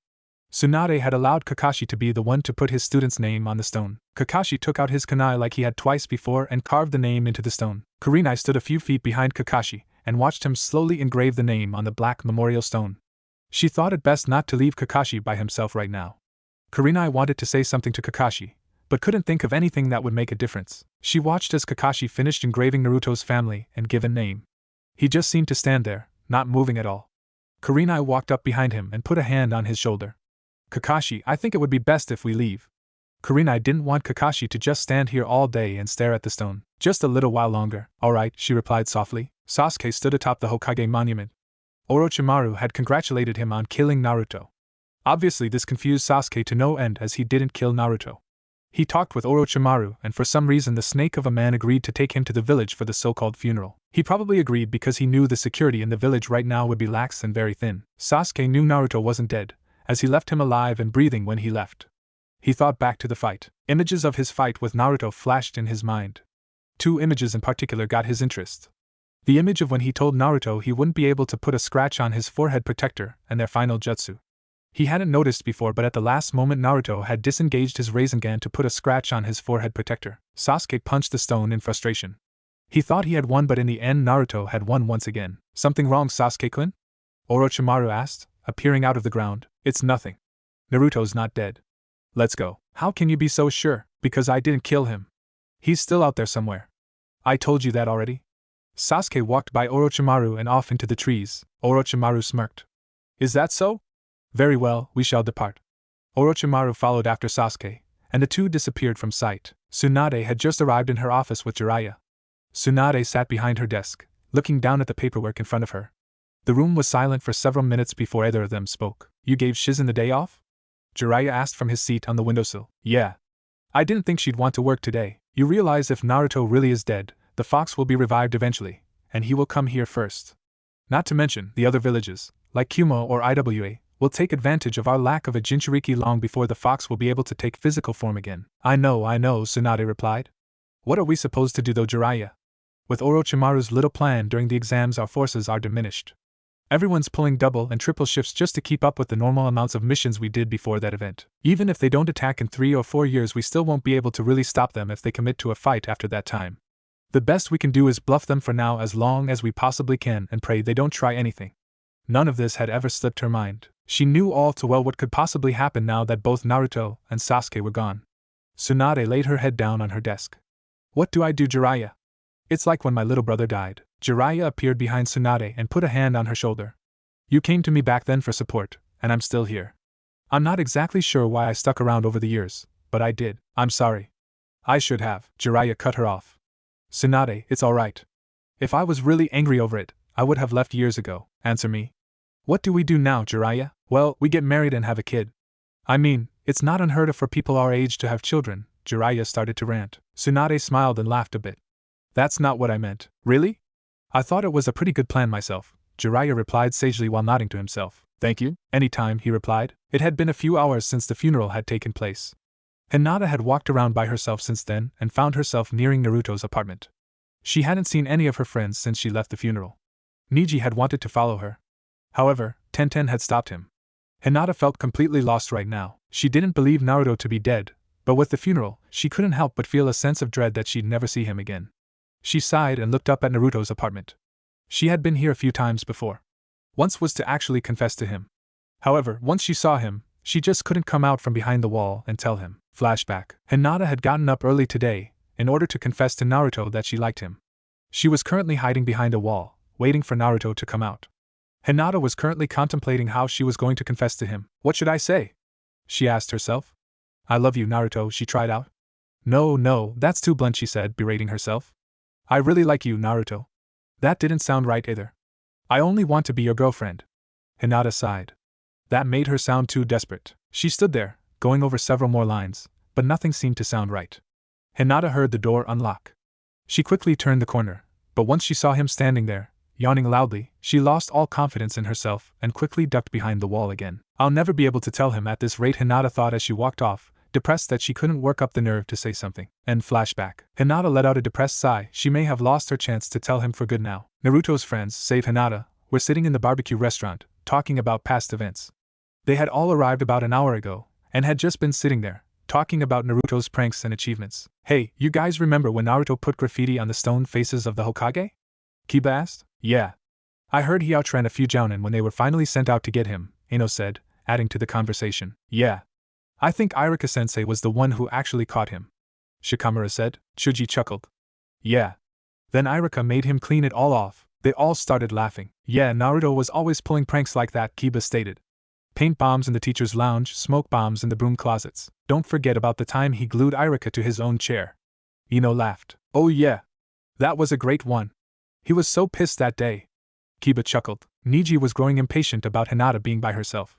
I should go get Hinata. She should be here, Niji said, getting up. Sit down, Niji, and leave the girl be, Tenten stated sternly. Niji stopped and sat back down. Damn, Niji, you're whipped, Kiba said, falling over laughing. Everyone else started laughing at Niji's expense. So, Niji, how does it feel to be whipped by the girl sitting next to you? Temari asked. I'm in hell, he mumbled. Shikamaru sipped his tea. Welcome to the club, Niji. What was that, Shikamaru? Temari asked. Nothing, Shikamaru said quickly. Everyone burst into laughter once more. Naruto sat in his room, still staring at the picture in his hands. The technique the old man had put on him had worn off some time ago. Naruto hadn't seen the old man since he asked him to leave. Naruto finally started to move off the bed, picture in hand. He walked out of his bedroom to see the old man sitting on the couch. What's your answer, Naruto? The old man asked. I believe right here and now would be the best time to make your decision. So tell me, will you take me up on my offer? I suppose I can't tell anyone I'm alive? No. I like the fact that no one knows that I'm alive. Let me just grab a few items that I don't want to leave behind. The old man stood up. Very well. Take what you like. It's yours, after all. Hinata still stood out on the street in front of Naruto's apartment. She slowly walked over to the apartment building and up the stairs. Once reaching the top of the stairs, she walked ever so slowly to the front door. She lifted up the mat and grabbed the key out from under it. As she was about to put the key in the door and walk in, she heard voices. Is that really all you want to bring with you, Naruto? Naruto-kun? Hinata thought. The concept that Naruto was on the other side of the door didn't even register to her. Yeah. This is all that means anything to me. That's Naruto-kun's voice. Hinata activated her eyes and got a rush of adrenaline as she saw, behind the door, the familiar form of Naruto. In her excitement, she noticed a small jar in his pocket. She recognized it as the one she gave him at the Chunin exams. Hinata quickly turned the key and opened the door, but found no one inside the apartment. She searched everywhere within her field of vision, but finding nothing, wondered if she'd been seeing things. That was Naruto-kun's voice. I know it, Hinata thought as she quickly looked for what he supposedly took with him. The only thing she could find that was obviously missing was a pair of pictures as she saw rectangular-shaped imprints on the counter where there was no dust. I should tell someone. She started to run out the door but stopped. There was really no evidence that he was actually alive, just some missing pictures. They'd all just look at her like she had gone crazy. Hinata took one last look around before leaving. At the old man's home, Naruto put the few items he had taken with him on the shelf in his new room. He had accepted the old man's proposal. However, he still didn't know who the old man was. I hope the room isn't too small for you. Naruto turned and saw the old man walking into the room. No, it's fine. Alright, I think it's time you told me who you are, old man. You sure as hell ain't normal. Even by ninja standards, you aren't normal. The old man smiled and stroked his beard. Very well, I suppose. You agreed to my proposal. I believe you have the right to know who I am. Alright, let's hear it, you old coot, Naruto said, sounding very annoyed. You sound annoyed. I suppose after all that's happened, I won't fault you for it. And your beating around the bush isn't helping anything, Naruto replied. The old man smiled and began to open his eyes, revealing several series of rings around the pupils of his eyes. I'm the first ninja our world ever saw. I am the Rakuta Sannin. Tsunade sat at her desk, going over paperwork. The past 6 months had been very hard on the Leaf, as Kumo had been making advances just as she predicted. IWA had not made a single move. However, the current Tsuchikage was a crafty old coot. If Kumo failed, he would most certainly take advantage and finish what they had started. She had gotten reports there were at least 2 teams of Kumo ninja inside their borders. Tsunade had, of course, sent out teams to find them. However, they hadn't found a thing. The 2 teams were lying in wait for something. She didn't know what, though, and that's what worried her most. Tsunade sighed. She'd been working on paperwork for at least 3 hours straight now. There was just so much to do these days. more so than any time since Naruto's funeral. She opened the top right drawer of her desk. Inside were 3 pictures. One was the 3 rookie teams. She had gotten a copy from one of Naruto's friends. The second picture was of Naruto's friends currently. The picture itself was taken about a month ago. Everyone was a Jounin or A and B now. They had all lost themselves in training and getting stronger since the funeral. From the lazy Shikamaru, to the sweet, ever so kind and lovable Hinata, who had always had confidence issues, they all improved remarkably fast. 3.5 years? Has it really been that long already? Tsunade asked herself. Tsunade held up the third picture, which was taken last week. The picture was of herself, her husband Jiraiya. She still wasn't sure how that happened, and their little girl, who was a little over 2 years old now. Tsunade was honestly surprised when she found out she was pregnant. She figured after all the years of fighting and abuse to her body, she would have been incapable of having children. What is even more unbelievable was that she had Jiraiya's hair color. Thankfully, her hairstyle was like hers, straight. Tsunade heard a knock at the door. "Come in," she called out. Her daughter Kushina came bounding into the room, Shizen following close behind. Even though Kushina was so young, she was already very good at running. She quickly rounded the table and jumped on her mother. "Mommy!" Kushina said happily. Tsunade smiled and patted Kushina on the head. "Where's your father?" Shizen coughed, grabbing Tsunade's attention. "You sent him out last night, Tsunade, to gather some intel. He should be back sometime today." "Oh, right. I completely forgot I had sent him out to check on a few things." "Mommy done yet?" Kushina asked excitedly. "Sorry, sweetie, Mommy isn't done yet," she replied. "Lady Tsunade, I'm sure I can take care of the office for at least an hour while you take your daughter to the park, or something," Shizen stated. "Yay!" Kushina cheered. Tsunade stood up, picked her daughter up, and walked to the door of her office. "No!" Kushina yelled just as Tsunade got to the door. "What is it?" she asked. Kushina pointed to the open window. "That door!" Tsunade's sweat dropped. While cute, that was definitely not a door. "Fine, we'll use that door." Tsunade walked to the window and jumped out, Kushina laughing joyously. "Damn it, Jiraiya, we're going to have words about this," she thought, seriously wondering if she was going to have to put him in the hospital for teaching their daughter bad habits again. Hinata was just getting out of bed. She had just gotten back from a very tiring mission, and she needed sleep before she went back out on her newest assignment. Hinata was an ANBU now. She'd been one for over a year. She was the current team leader and tracker on her team. Hinata sat up in bed, yawning loudly. She didn't wear much to bed, only an oversized t-shirt. The only reason she did was because she lived alone, in her own apartment. She had moved out of the Hyuga estate a little over 2 years ago. Hinata, over the past 3.5 years, had changed very little, other than how she looked, and had, for the most part, resolved her self-confidence issues. Hinata was described by many as a woman whose looks were only matched by her skills as a leaf ninja. She had actually been courted by many nobles and high-ranked ninja from the Leaf and other friendly nations. However, she turned them all down, and not very lightly sometimes. She was waiting for one man. However, said man had been considered dead for years. Hinata finally decided to get out of bed after just sitting there for several minutes. She pulled off her shirt and walked into the bathroom to take a quick shower before she was supposed to meet her team and head out. Her mission was to locate and eliminate the 2 teams of Kumo ninja that were reported to have made it into the Land of Fire. They had been reported to have been close to a small town about 15 miles from the village, but that was day-old information. Hinata turned on the water and merely stood there for a moment, letting the warm water wash over her. Hinata loved a good hot shower before a mission began, as she knew it was the only one she was going to get until it was over. Hinata ran her fingers through her long wet hair. Over the years, she had let it grow out. It was now down to her butt in length. Her long hair could be a hindrance at times, but she had come to really like it. Hinata was finally finished with her shower. She quickly wrapped a towel around herself and walked out of the bathroom. She had laid out her ANBU gear before she went to bed, so it was ready when she awoke. The towel dropped to the floor and she quickly dressed. She was finally ready once she put her mask on and tied her ninjato to her back. Hinata disappeared from her apartment. Where did she go exactly? Well, the same place she always went before and after a mission, the memorial stone where Naruto's name had been carved. Hinata appeared a short distance from the memorial stone. She saw Tsunade standing there, holding her daughter Kushina. Hinata removed her mask, even though it was against regulations. However, every friendly and enemy nation knew who she was, mask or no mask, as the extremely long hair and color of said hair was a dead giveaway. "Hina-chan here!" Kushina squealed in glee. Tsunade turned around. "Well, Hinata here again, I see." Kushina was trying to squirm out of her mother's arms, so Tsunade just put her down. Kushina ran over and hugged Hinata's leg. "You said you come to play." Hinata smiled and picked up Kushina. "I'm sorry. I've just been really busy these days. After this mission, I should have a few days off." "How about then? Promise?" she asked rather cutely. "Of course I promise," Hinata said, giving the whited-haired girl a kiss on the cheek. Kushina giggled and hugged Hinata. Tsunade stood and watched the two. She couldn't help but think how great a mother Hinata would be once she finally had children. Well, it was more of if she would ever have children. That meaning she had eyes for a single man, but he's been considered dead for almost half a decade. Tsunade needed to talk to Hinata before she left. However, she could wait. With Naruto. Naruto was sitting under a waterfall, meditating. This was one of the many things he had to do daily for his training. Of course, Naruto mostly trained with shadow clones, as that had dramatically sped up his training. However, Naruto's training was not over as far as the old man was concerned. Naruto grumbled as he meditated. Almost 4 years have gone by, and his training was still incomplete. What exactly did the old man have left to teach him?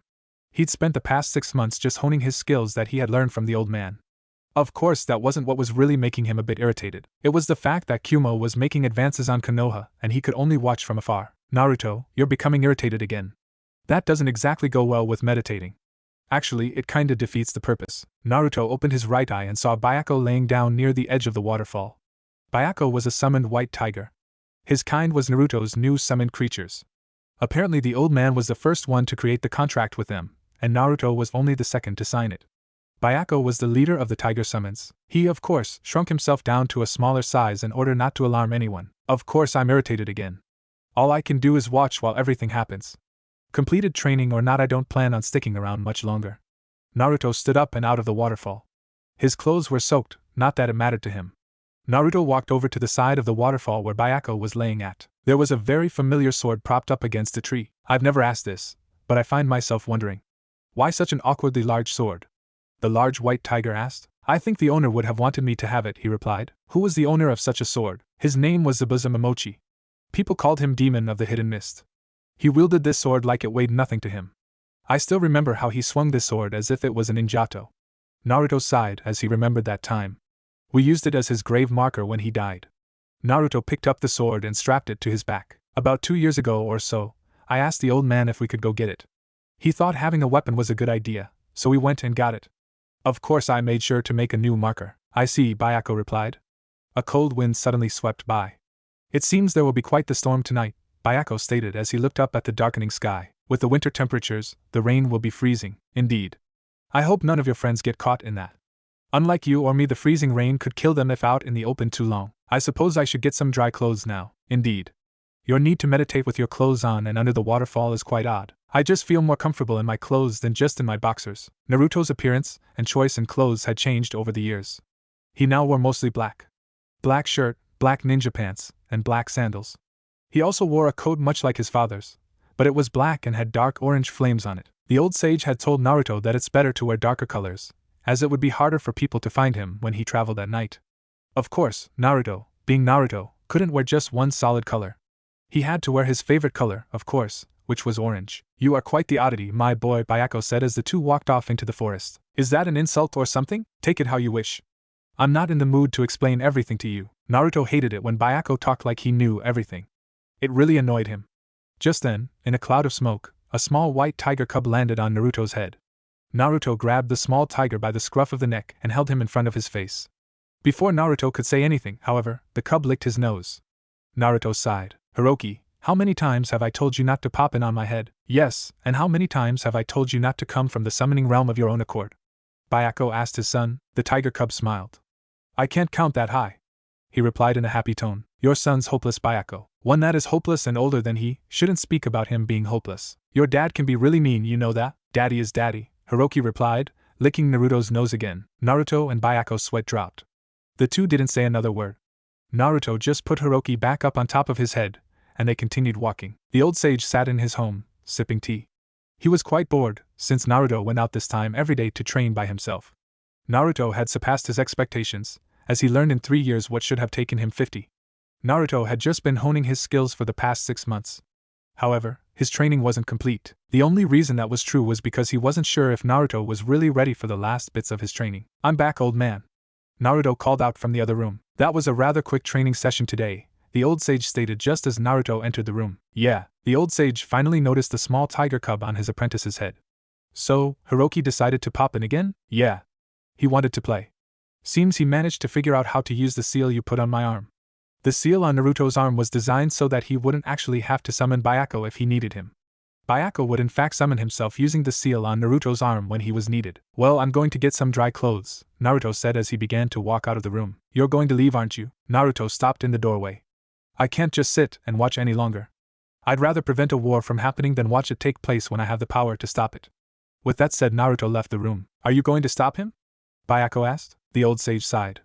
I'd wish he wouldn't go just yet. However, I won't stop him if that is his choice. His training is almost complete. He will be back when he knows his current level isn't enough. Go with him, Bayako. He'll need your help. I don't see why he needs me. The boy is like a force of nature as it is. What could I possibly offer him? Naruto is still so young. He may be a force of nature when it comes to fighting, but he's still so immature, and whether you know it or not, he respects you. The old sage chuckled. Hard to believe. I know the way you two fight some days. Bayako's sweat dropped. I already apologized for destroying half the house, he deadpanned. The old sage seemed to completely ignore his statement. I've never seen you so irritated before in my life. That boy can be infuriating. Bayako growled. He can be at times. Yet you've grown to like him very much. You treat him like one of your own and you know it. The old tiger stayed silent. I know the boy will summon you if he really needs you, but do try to just stay in this realm as much as you can. That might cause problems. It may not. Bayako stood up and walked towards the door leading out of the room. Very well. I'll do as you've asked. Naruto had finished changing, and now stood atop the old sage's home. He was just staring off into the clouds, thinking. What was he thinking about? Well, that was pretty simple, his friends. Naruto was thinking about how they'd react when they found out he wasn't dead. He was sure Sakura would deck him and walk off in a huff. Naruto chuckled a little at that mental image. So you're leaving, Naruto? Naruto didn't turn around. Yeah. I can't sit here anymore, old man. Why? You going to stop me or something? He asked the old sage standing behind him. No, I didn't plan on it, he replied. Well then, I'll be off. Just remember your training isn't complete yet. Yeah, I know. Naruto hopped off the roof and disappeared from sight. Back in Konoha, Tsunade watched as Hinata threw Kushina up in the air and caught her when she came back down. Kushina giggled happily in Hinata's arms. Hinata, shouldn't you be going soon? I mean, your team has been waiting in the trees since you arrived, Tsunade said. I know. They always wait for me to finish here. It's nothing different from any other time. We came to see Niken, Kushina said suddenly. Did you know? Hinata asked with a smile. Hinata looked at Tsunade with a raised eyebrow. Tsunade looked to the side and towards the ground. Well, I'm sure you can meet your Niken soon. Sparrow. An ANBU wearing a sparrow mask appeared behind Hinata. Kushina, could you go with Sparrow for a little? Kushina nodded. Hinata handed Kushina to Sparrow, who then walked away asking the child what she wanted to do. I tried telling her Naruto isn't around anymore. But kids her age don't understand death, and shouldn't have to. So you told her Naruto was here? Tsunade looked at the stone and put her hand on his name. They stood there and remained silent for a few minutes. I didn't know what else to do. I did try to tell her he was gone, but it didn't work. She just thought he was away on a long trip. I made up some story and told her about this place and she wanted to come here. Sparrow appeared behind Hinata with a sleeping Kushina in his arms. My apologies, but after I made her a carving, she got very excited and tired herself out. Sparrow walked over and handed Tsunade her daughter and the carving. Tsunade took her daughter and the carving. She looked at it for a moment before smiling. It's quite all right. Thank you for looking after her while your team leader and I had a private chat. Of course, Hokage-sama. Sparrow turned towards Hinata. We'd best be going now. That's if you want to finish this mission, or at least get anywhere before the storm hits later tonight. With that said, Sparrow disappeared. I suppose he's right. We have maybe 6 hours before the storm begins, and with any luck, the Kumo ninja won't have gone far from where they were last sighted.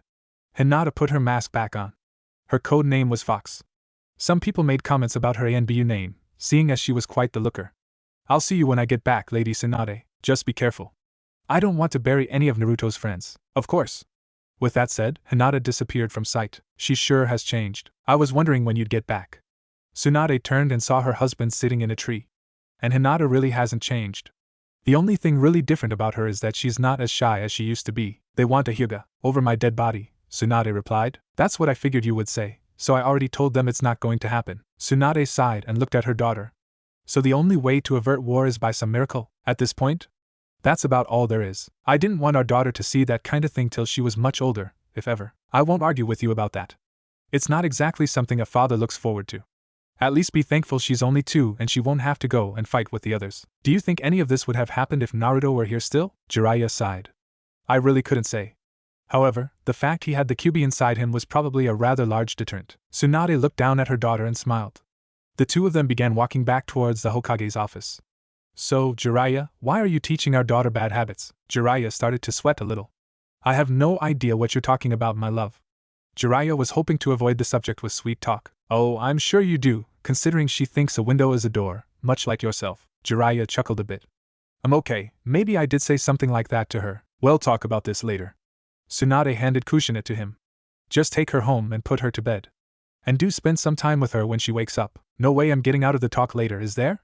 He asked. Not a chance, she replied. Jiraiya disappeared from sight, Kushina in hand. Tsunade smiled and continued walking. She wondered why she never gave him a chance all those years ago. Jiraiya had actually stopped his peeping ways since she gave him a chance. She had never expected that to happen.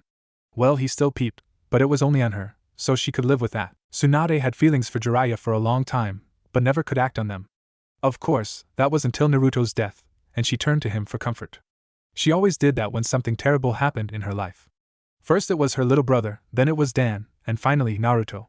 She wished she had given Jiraiya a chance years ago. The white-haired fool, as she referred to him sometimes, only wanted to make her happy. Of course, sometimes he got a bit perverted and she had to beat him. However, ever since she gave him that chance almost 4 years ago, she had really never been happier. Tsunade arrived back at her office to find quite a few people waiting. They were the former members of Team 7, 8, 10 and also Team Guy. Also the sensei of those teams were here as well. She had sent them all out as a battle group that patrolled the Land of Fire border. This group had been quite effective at keeping any and all Kumo ninja from getting into the Land of Fire, save those 2 4-man cells reported being seen. It wasn't normal to have so many in one group, but she was sure they split into several smaller groups while they patrolled. Tsunade sat down in her chair before addressing them. I see you all came back safe and sound. Now please make your report. Yes, well, while on the border, we intercepted 4 teams of Kumo ninja. 3 teams were eliminated, while the other managed to flee back into Kumo territory, Kakashi stated. Good, very good. I have your next assignment. All of you will go to the fort nearest the Kumo border. You will have 2 days to rest before you have to leave. Understood? They all nodded in reply. Very good. You all may leave. Everyone left, save Niji and Tenten. Something you need? Is Hinata back yet? Niji asked. Sorry, Niji, but she just left about 10 minutes ago on her next mission. Niji sighed. I see. Is there something wrong? Tsunade asked. It's been 6 months since anyone at the clan has been able to speak with her. She's always either out on a mission or avoiding us entirely. Can you blame her? She doesn't exactly care about all these different suitors you keep shoving in her face. Not to mention she moved out of the clan compound to get away from the elders. Just leave her alone. Well, maybe I'll be able to talk with her once she comes back. Good day, Hokage-sama. Niji and Tenten turned and walked out the door of the Hokage's office. Niji-kun, you should really stop making such a fuss about all this. Hinata just wants to be left alone, like Tsunade-sama said. Tenten hooked her arms around one of his.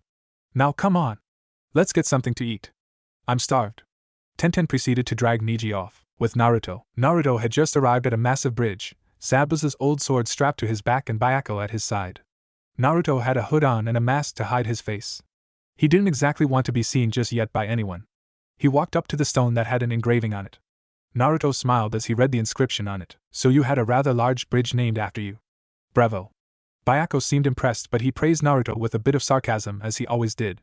Now why exactly are we here? It's been a few years and I feel like paying my respects to some people I used to know.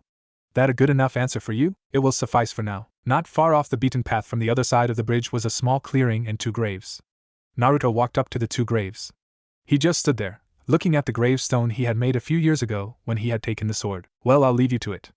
I spotted a deer a little ways back, and I'm a bit hungry. Sure. Just don't be seen. Byakko disappeared into the woods. Naruto gripped the hilt of the sword on his back as he heard someone coming from the brush. He knew it wasn't a ninja, as they wouldn't be making such noises. Who are you and what are you doing in this place? I believe there was an off-limits sign back there somewhere. Naruto didn't turn around.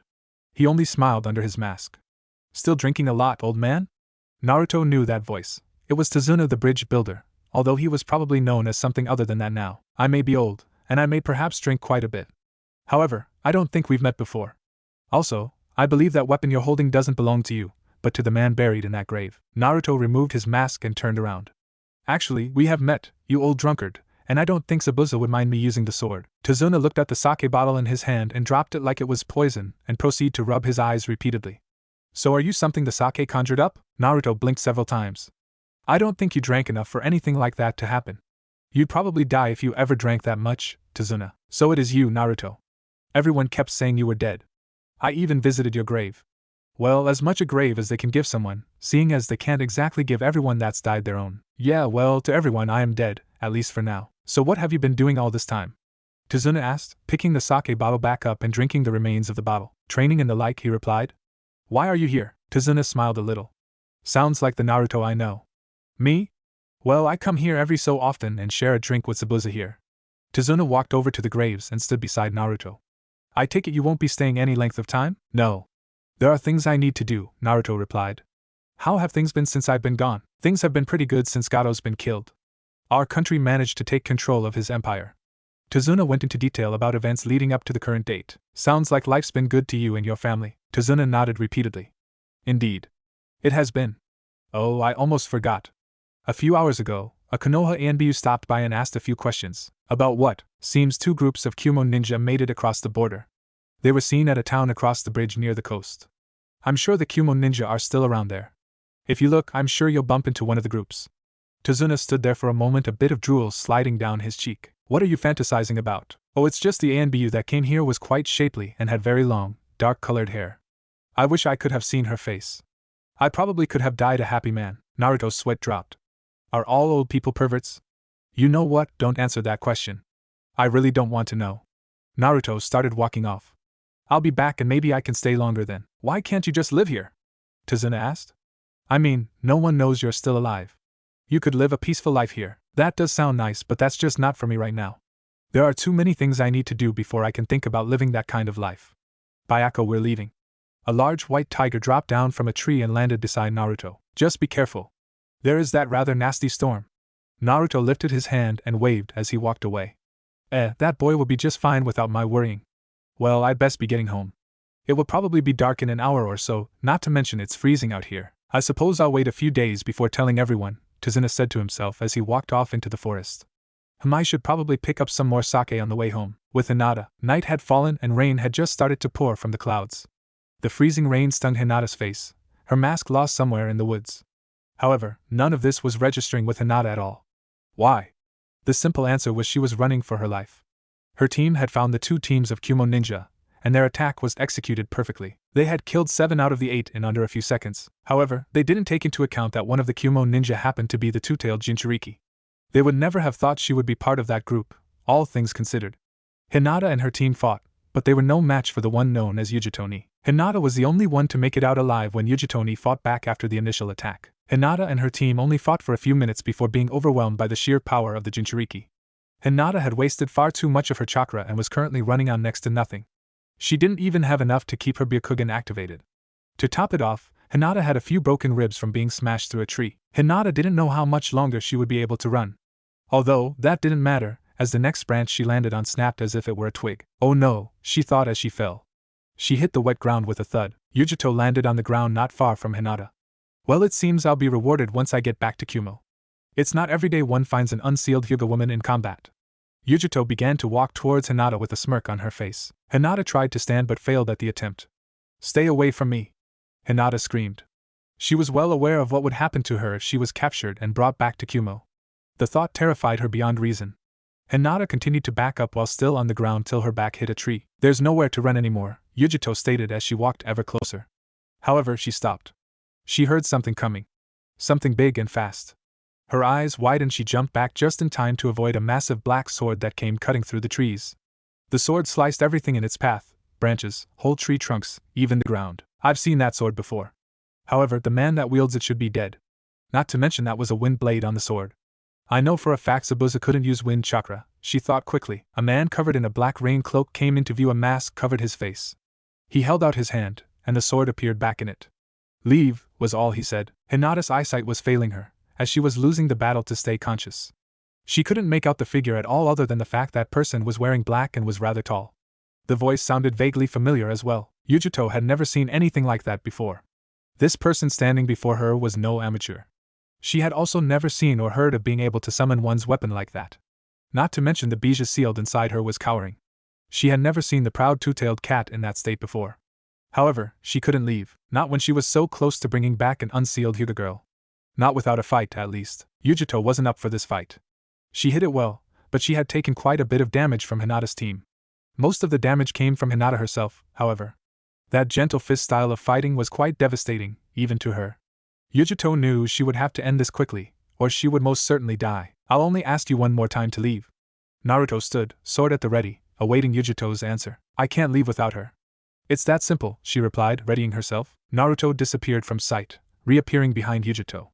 Her eyes went wide. He was so fast, even holding such a large sword. Naruto had the sword already above her head. He brought the sword down in the blink of an eye. Yujito had barely been able to dodge by diving to the side. He's swinging that sword like a kami-forsaken toy, she yelled in her mind. Naruto reacted quickly to her dodge and kicked her in the gut while she was still in midair, sending her flying through the trees. Yujito came to a stop after flying through the forest. She didn't have time to think, however, as she saw the massive sword come flying at her through the trees. She leapt to the side to avoid being hit, and disappeared into the trees. Damn, he's fast. If you don't come at me with everything you have, I'll kill you, Naruto said. He raised his hand and the massive sword appeared right back in it. You're the two-tailed Jinchuriki. You're supposed to be better than this. Naruto didn't know where his opponent was now, but he knew she was still out there in the forest. A bone-chilling wind swept through the area, bringing with it a downpour of rain. Naruto looked over at the girl leaned up against the tree. He finally realized who she was. It was Hinata. Just then, while he was distracted, Yujito burst through the trees, one tail worth of demonic chakra activated. She smashed her fist into the person's masked face. However, it didn't have the desired effect, as he simply burst into a cloud of smoke. A shadow clone? When did he? She didn't get to finish that statement, as the masked figure appeared behind her, kicking her in the side and sending her back into the trees. Yujito jumped straight up in the air, and quickly performed some hand seals. Naruto appeared in front of Yujito before she could finish and took a swipe at her with his sword. Yujito, while in midair, maneuvered out of the path of the man's sword, but only barely. She countered with a kick directly to his face. However, it didn't have the desired effect, as all it did was break his mask. Naruto grabbed her by the ankle before she could retract her leg, then proceeded to swing her around in the air as if she were a rag doll, and threw her straight down into the ground. Yujito hit the ground with a massive amount of force. Naruto landed on the ground not far away from her as lightning struck nearby. You're a lot more worn out than you were letting on. I figured you'd have much more fight left in you than that. Naruto's mask fell away, revealing his face. Yujito slowly got up off the ground, only to be stunned by the person's face.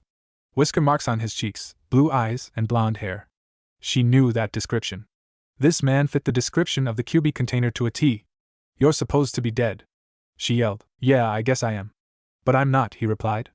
Ever been to your own funeral? He asked.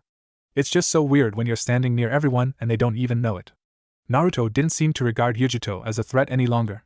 He secured his sword to his back, walked over to Hinata and scooped her up into his arms. She was soaking wet and felt like ice. Yujito tried to move to take advantage of Naruto turning his back, but she couldn't seem to even budge a finger.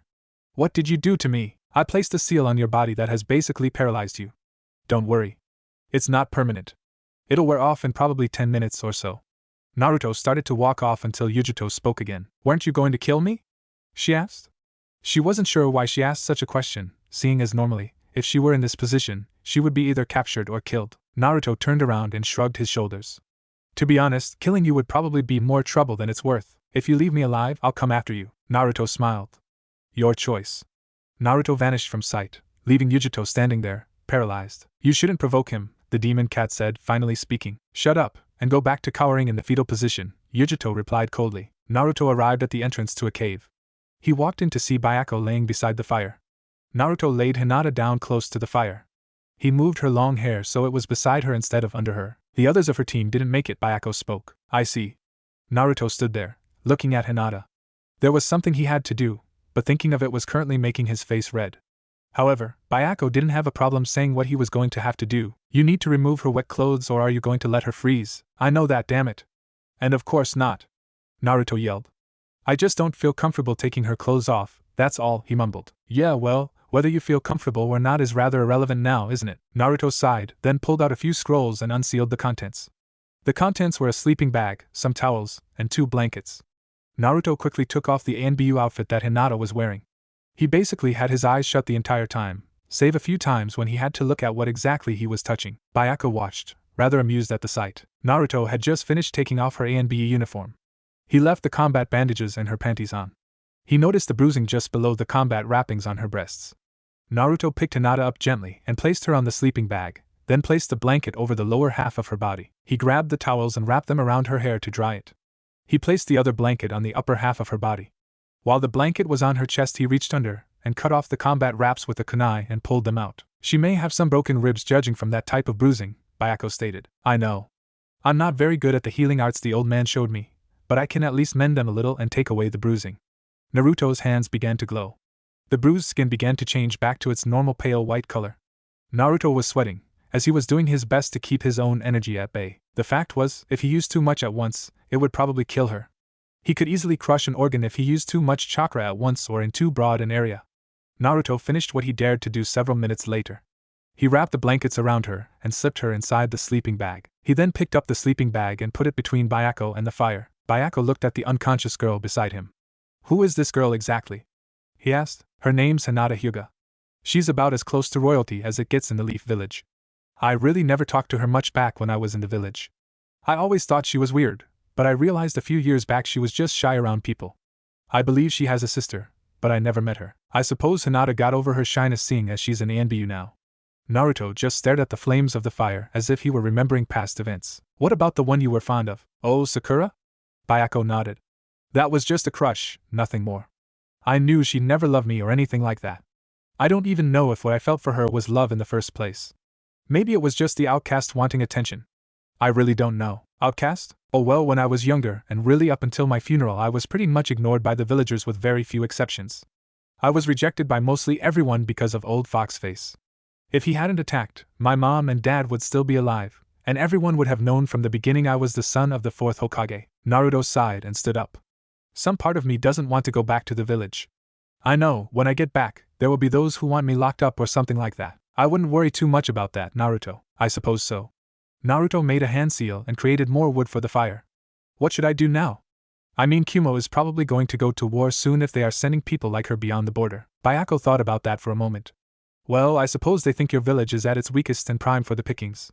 I mean, they lost their deterrent, AKU. Also, they lost the last of the Uchiha. I'm sure that played a part in it as well. So you're basically saying if I show up with a big enough show of force, I might be able to turn them back from really starting a war?" "Yes, that's pretty much what I was going to say. If you can make a big enough show, they will probably think starting a war now would cost them more than what they bargained for, and withdraw to begin talks."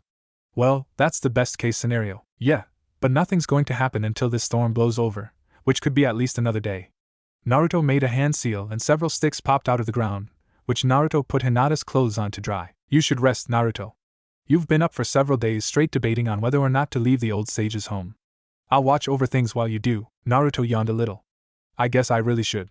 Naruto took the sword off his back and planted it in the ground near the fire. He walked over to the left side of the cave and sat down on the ground. He propped his back against the back of the cave and closed his eyes. He was asleep within seconds. "That boy needs a girlfriend or something." Bayako looked down at the girl beside him. For a human, she was quite beautiful. Perhaps, at the sage's home, the old sage sat on his front porch. There was no rain falling on the small village. The clouds seemed to go around the village for some reason and converge on the other side. The old sage was thinking about his apprentice as he stared off into the sky. Asami came out of the home carrying 2 cups of tea. She sat down next to the old man and handed him a cup of tea. "Stop worrying so much. I'm sure Naruto will be just fine." Asami hadn't changed a single bit in almost 4 years. It was as if she were timeless. "I know he'll be fine, it's just that Naruto never understood that he can't save everyone. He'll lose friends and perhaps even his significant other." "Don't get all doomsday on me now," she said, cutting him off. "Everyone has to learn these things one way or another, you know that." "I know, and when he does he'll probably come back here for the final part of his training." "Why didn't you finish his training?" Asami clearly didn't understand why he did what he did. "Because the last part of his training has a good chance of ending his life." Nothing was said after that. They just sat there, drinking their tea and staring off into the distance. Back at the cave, Hinata stirred in her sleep. It had been several hours since Naruto had brought Hinata back to the cave, and it was now very early in the morning. The storm still raged on outside the cave. Hinata was starting to awaken from her slumber.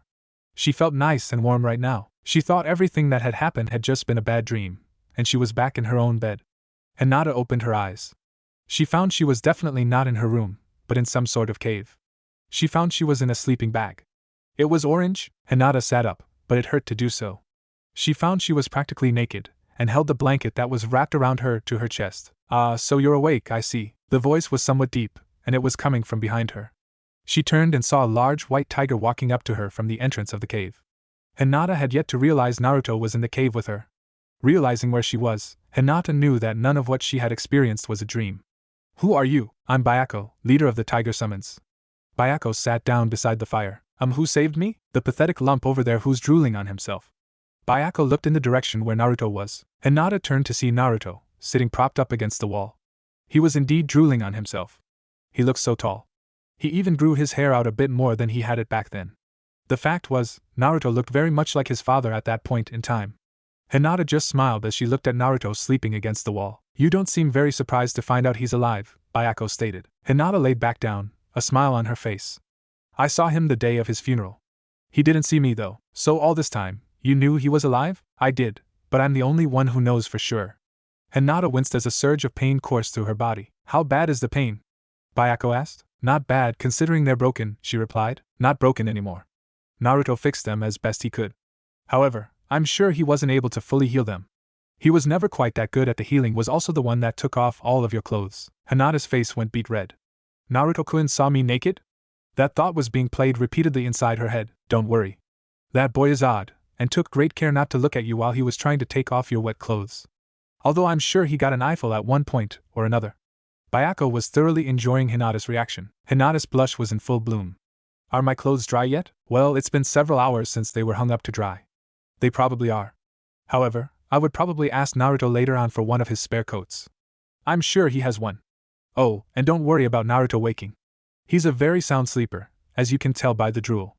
Bayako loved to poke fun at Naruto whenever possible. Hinata sat up in the sleeping bag. She then stood up with the blankets still covering her body. She grabbed her clothes and let the blanket fall to the floor. Hinata wasn't exactly comfortable, but she couldn't keep the blanket on her and put her clothes on at the same time. Bayako wasn't trying to look at Hinata, but he couldn't exactly help it. For a human, she was beautiful. Her skin was perfect. No scars, nothing. How's Naruto-kun been? Hinata asked, putting on the ANBU flak jacket. Resilient, Bayako replied.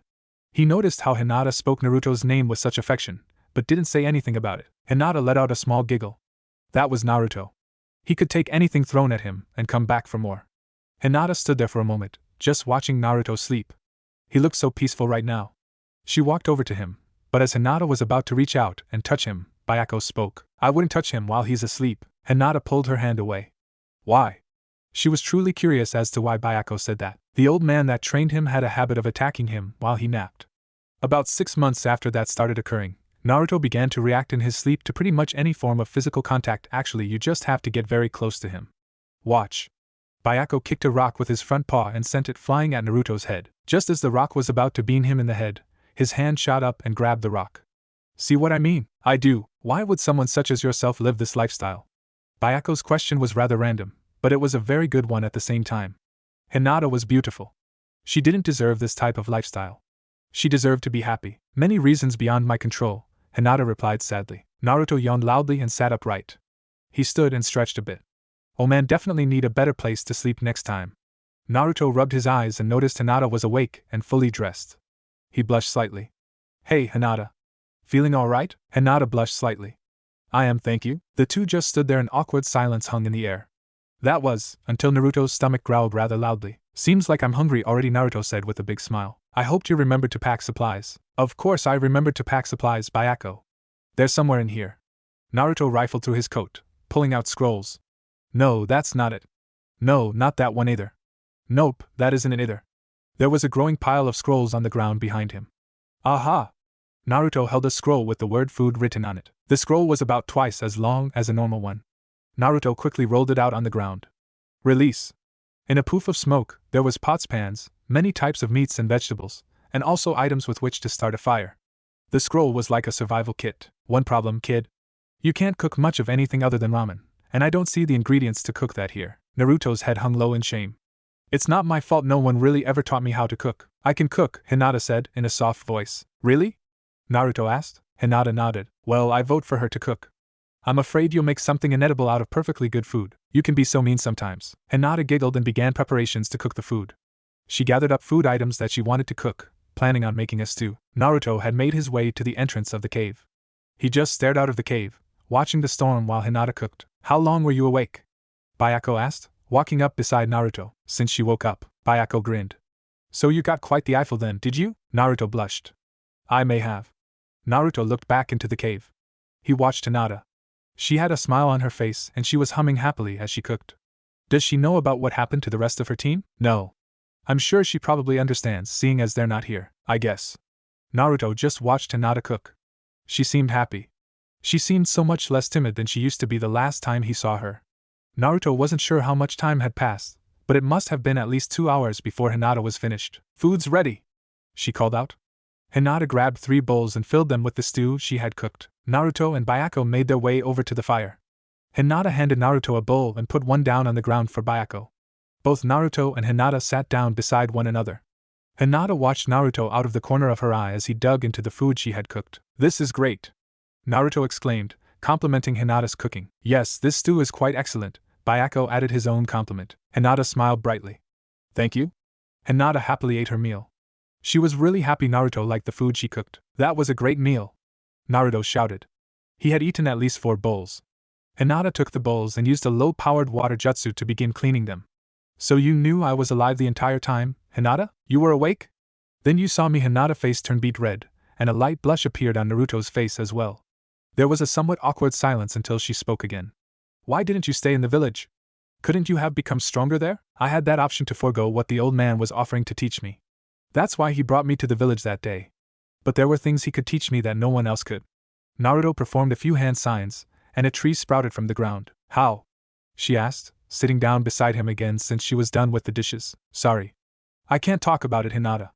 By the way, can I ask you something?" "What is it, Naruto-kun?" "That question Bayako asked you earlier, about why you chose this lifestyle. What did you mean by that?" Hinata stared sadly into the fire. "I didn't choose this life. I never wanted this life. I would have rather been a doctor or worked as a teacher or something normal like that. I never wanted to be a ninja. I don't like killing people, but I don't have a choice in the matter. I'm the so-called disappointment of my clan," Hinata explained, making air quotes. "I don't even get to choose who I can marry. Did you know, every generation, a female Hyuga is married off to someone outside the family? Most people don't.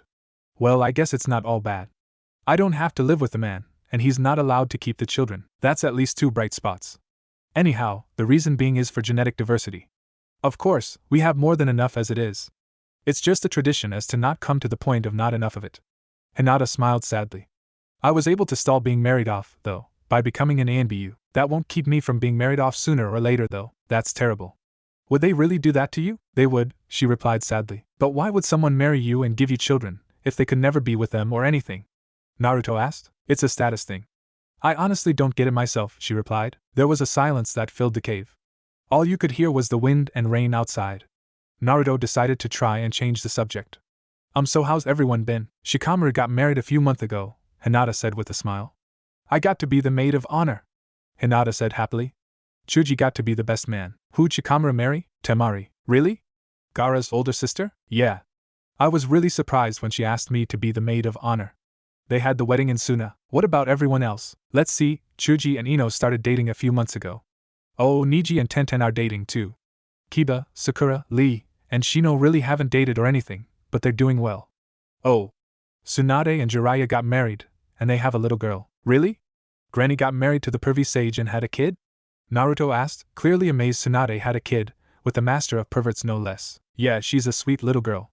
She has your mother's name." "Oh, and she has Jiraiya's hair color," Hinata explained. Naruto smiled. "That's nice. Did you know Tsunade signed adoption papers?" "For what?" "For you. She had planned on adopting you. She was going to tell you once you came back from that mission to get Sasuke." "I had no idea." Hinata was so happy right now. She was able to talk with Naruto without stuttering or passing out like she used to. "Oh, and Kakashi got married last year, too." "Really? I never could picture him getting married or anything like that." "He married my former sensei, Kurenai Yuhi. Those two seem very happy together."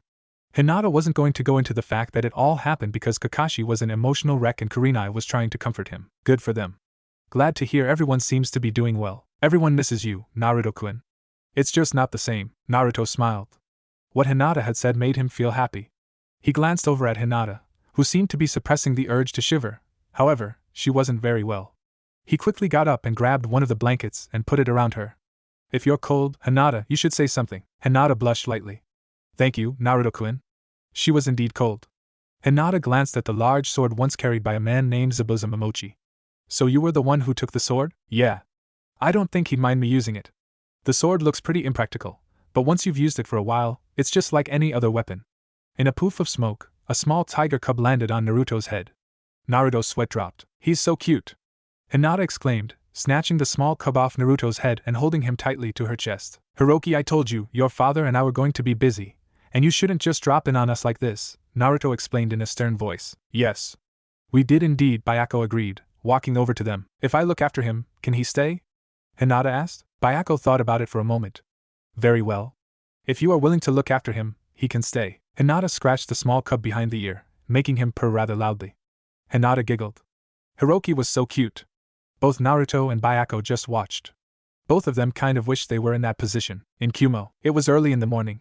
The Reikage sat at the head of a very large, crescent moon-shaped desk. To his right and left were the Jounin and Chunin that made up the military advisory board. He was calling them together one last time to see if their decision to go to war with the Leaf had changed. Seeing as his demands were not met, he was going to go through with the war. Tell me, is it a unanimous decision to go to war with the Leaf?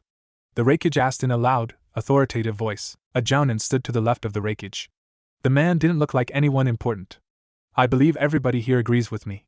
The Leaf Village is in the weakest state it has ever been. They have no Uchiha left, and they have lost their Jinchuriki. At this point in time, it would be our best opportunity to strike. The man looked around and everyone else seemed to nod in agreement. How long would it take for the siege weaponry to get to the border? The Reikage asked. At the very least, 4 to 5 days, the man replied. I hear there's a massive storm ravaging the land of fire at the moment, the Reikage stated. The man that was standing nodded. Indeed there is, making now all the better time to attack. Very well. Move the siege weapons into place. Back at the cave, a few hours had passed since Hiroki arrived. Both the small cub and Hinata were now asleep. Hinata was still very worn out, and she needed the rest. Naruto and Bayako stood near the mouth of the cave, looking back inside at the two. I may need your brothers to help us, Bayako. Yes, I've already considered that. I'll be leaving you soon to go prepare for what may occur. Bayako looked at his son, who seemed to be sleeping soundly with Hinata. I'll be leaving my son with you for now. I'd like to also find out why he comes here so often. Well, if I had to guess, I'd say his siblings are picking on him. Bayako sighed. Yes, I suppose that is a probable reason as to why. Considering he is the youngest, I have no doubt that is the reason. Naruto turned and looked out of the cave at the storm. I suppose everyone will know I'm still alive soon enough. The Akatsuki will finally begin to move once that happens. I don't quite understand why now, after all this time. Well, what would be the point to only be able to obtain 8 of the 9? Everyone would know by then and move against Madara. I don't think Madara can really afford to try grab 8 of them and wait a decade or so for the Kyuubi to reform. If he's truly trying to be cautious for now, then that would make sense. Well, before I leave I'll tell you something the old man should have. Keep your friends at arm's length. Your kind has a habit of doing whatever it takes to win. This Madara person will probably take hostage whoever is closest to you without hesitation if it will achieve his goals. I know. Bayako disappeared in a poof of smoke, leaving his son behind. Naruto made a hand seal and several shadow clones appeared in front of him. Go to Kumo and find out what they're planning, then disperse. Also, make sure you're not seen. The clones merely nodded and departed. Naruto sat down near the entrance of the cave and just watched the little cub nuzzle with Hinata. Well, seems Hiroki's happy. Naruto thought about all the things Hinata had told him about. The fact that Shikamaru was now married was a really big surprise. The fact that Tsunade married Jiraiya and had a kid was an even bigger surprise. Seemed a great deal had happened in a rather short period of time. The fact that Tsunade was going to adopt him was also a shocker. Naruto sighed. Things were going to get complicated very soon. 2 days had come and gone in the Leaf Village. It was early in the morning, and it was time for many to awaken from their slumber. Sakura twisted and turned in bed. She didn't want to get up. However, she had to, because today she had to leave with Kakashi and the others on a mission. She groaned loudly as she sat up in bed. Sakura slowly got out of bed. She wore a pink tank top and pink short shorts. Sakura always wore these to bed. She wore them so she wasn't indecent if something happened and she didn't have time to get dressed.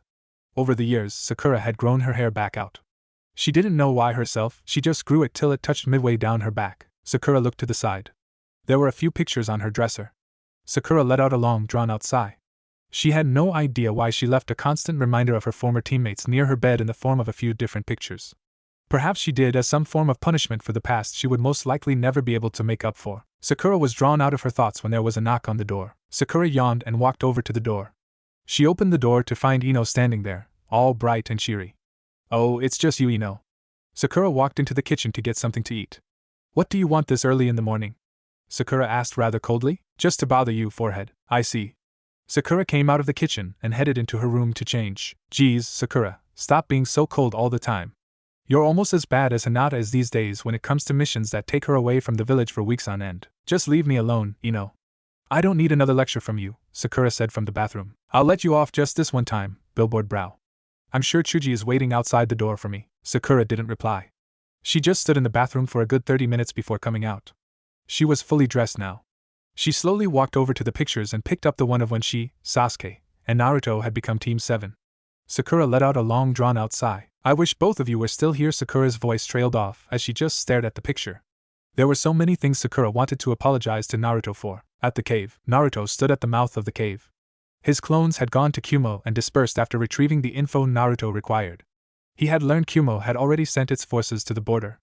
Naruto had also learned that Yujito had made it back to Kumo and informed the Raikage of what had happened. Naruto-kun, breakfast is ready, Hinata called out. Naruto turned around. Coming, he replied. Naruto had told Hinata she could go back home, but she had declined.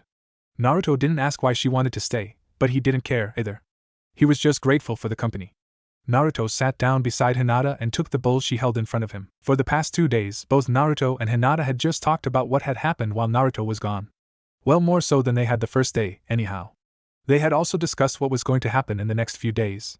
Naruto looked at Hiroki, who sat next to Hinata, eating some of the food she had cooked. Hinata and Hiroki got along very well. You know Sakura's probably going to hit you, Naruto-kun. Naruto smiled as he put down his ball. Yeah, probably. Naruto stood up. I'm going to check a few things out. I'll be back in a few hours at most. Hinata smiled at him. All right. Naruto secured his sword to his back and left. About a minute later, a pure white tiger with deep purple eyes walked into the cave. Mommy? Hiroki asked, curious as to why his mother was here. You're his mom? Hinata asked. Yes. My name is Rei, and I've come to collect my son. Hiroki walked over and nuzzled with his mother. You should really stop running away when your brothers pick on you. Hiroki only looked down in shame. Now return home. Your brothers have been dealt with by your father and uncles. All right, Hiroki replied, disappearing in a cloud of smoke. One of these days, Hiroki really needs to grow up a little. Rei walked over and sat down next to Hinata. I was pretty apprehensive when I heard my mate had left one of my sons with a human woman I'd never met.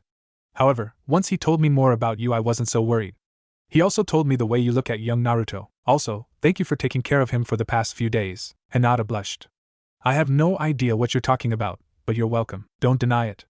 The blush on your face betrays your words. I guess I like him a little, Hinata replied awkwardly. May I ask a question? What about?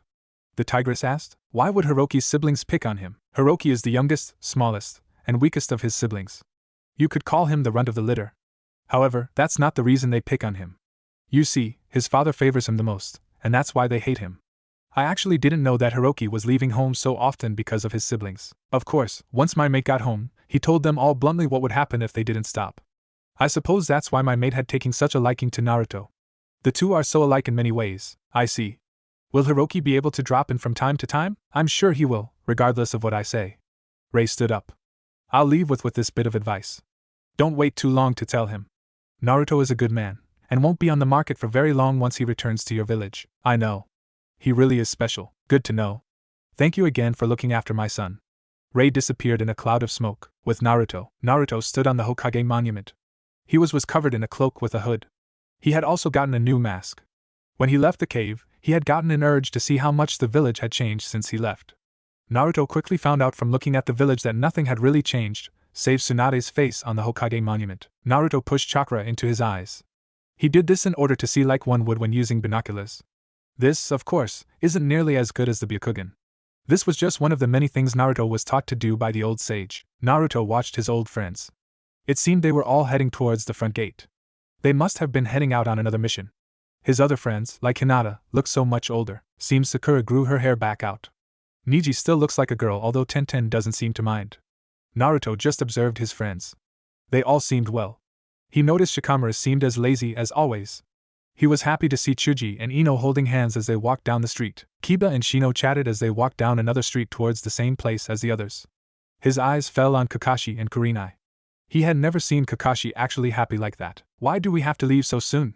I really wanted to stay home for a while this time around. We've already had to do this once in our lifetimes, my Koishi, Kakashi said, putting his arm around his wife. Yeah, and it sucked then too, she replied, rather annoyed. Kakashi smiled.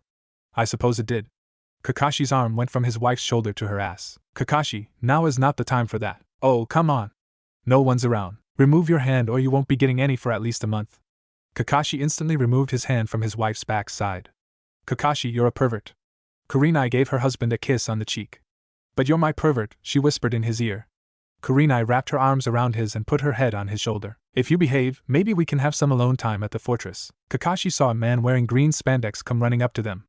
Kami, not Guy this early in the morning, Kurenai giggled. Guy stopped right in front of Kakashi and Kurenai. Kakashi, my eternal rival, and his beautiful wife. Are you all prepared to leave? Guy almost yelled. He seemed very excited, as always, to do anything, even leave on another mission. Kurenai smiled at the always overly excited man. Good morning, Guy. Let's get to the front gate before you start getting louder, Guy, came another voice from behind them. They all turned to see Asuma walking up to them. They all exchanged a quick greeting before moving on to the front gate of the village. They arrived at the front gate to see everyone was waiting around. The group exchanged small talk. They always did before they decided to leave on any mission. During the small talk, Kakashi noticed a figure clad in black standing on the Hokage monument. Normal ninja from this distance wouldn't notice such a thing, but Kakashi was no ordinary ninja. Kakashi looked at Guy, and moved his eye towards the monument, telling him something was wrong. Guy only nodded in return. Kakashi may normally be annoyed with Guy's antics, but they were great partners when it came to battles, as they didn't need words to convey anything. If you all will excuse me, I need to get something before we leave. Kakashi shined away. Everyone thought it was a bit odd, as Kakashi was never one to forget anything. Kakashi appeared 5 feet behind the figure clad in all black. He saw Zabuza Momochi's sword secured to the figure's back. Who are you, what are you doing here, and why do you have that sword? Kakashi demanded. Naruto didn't turn around. Who am I?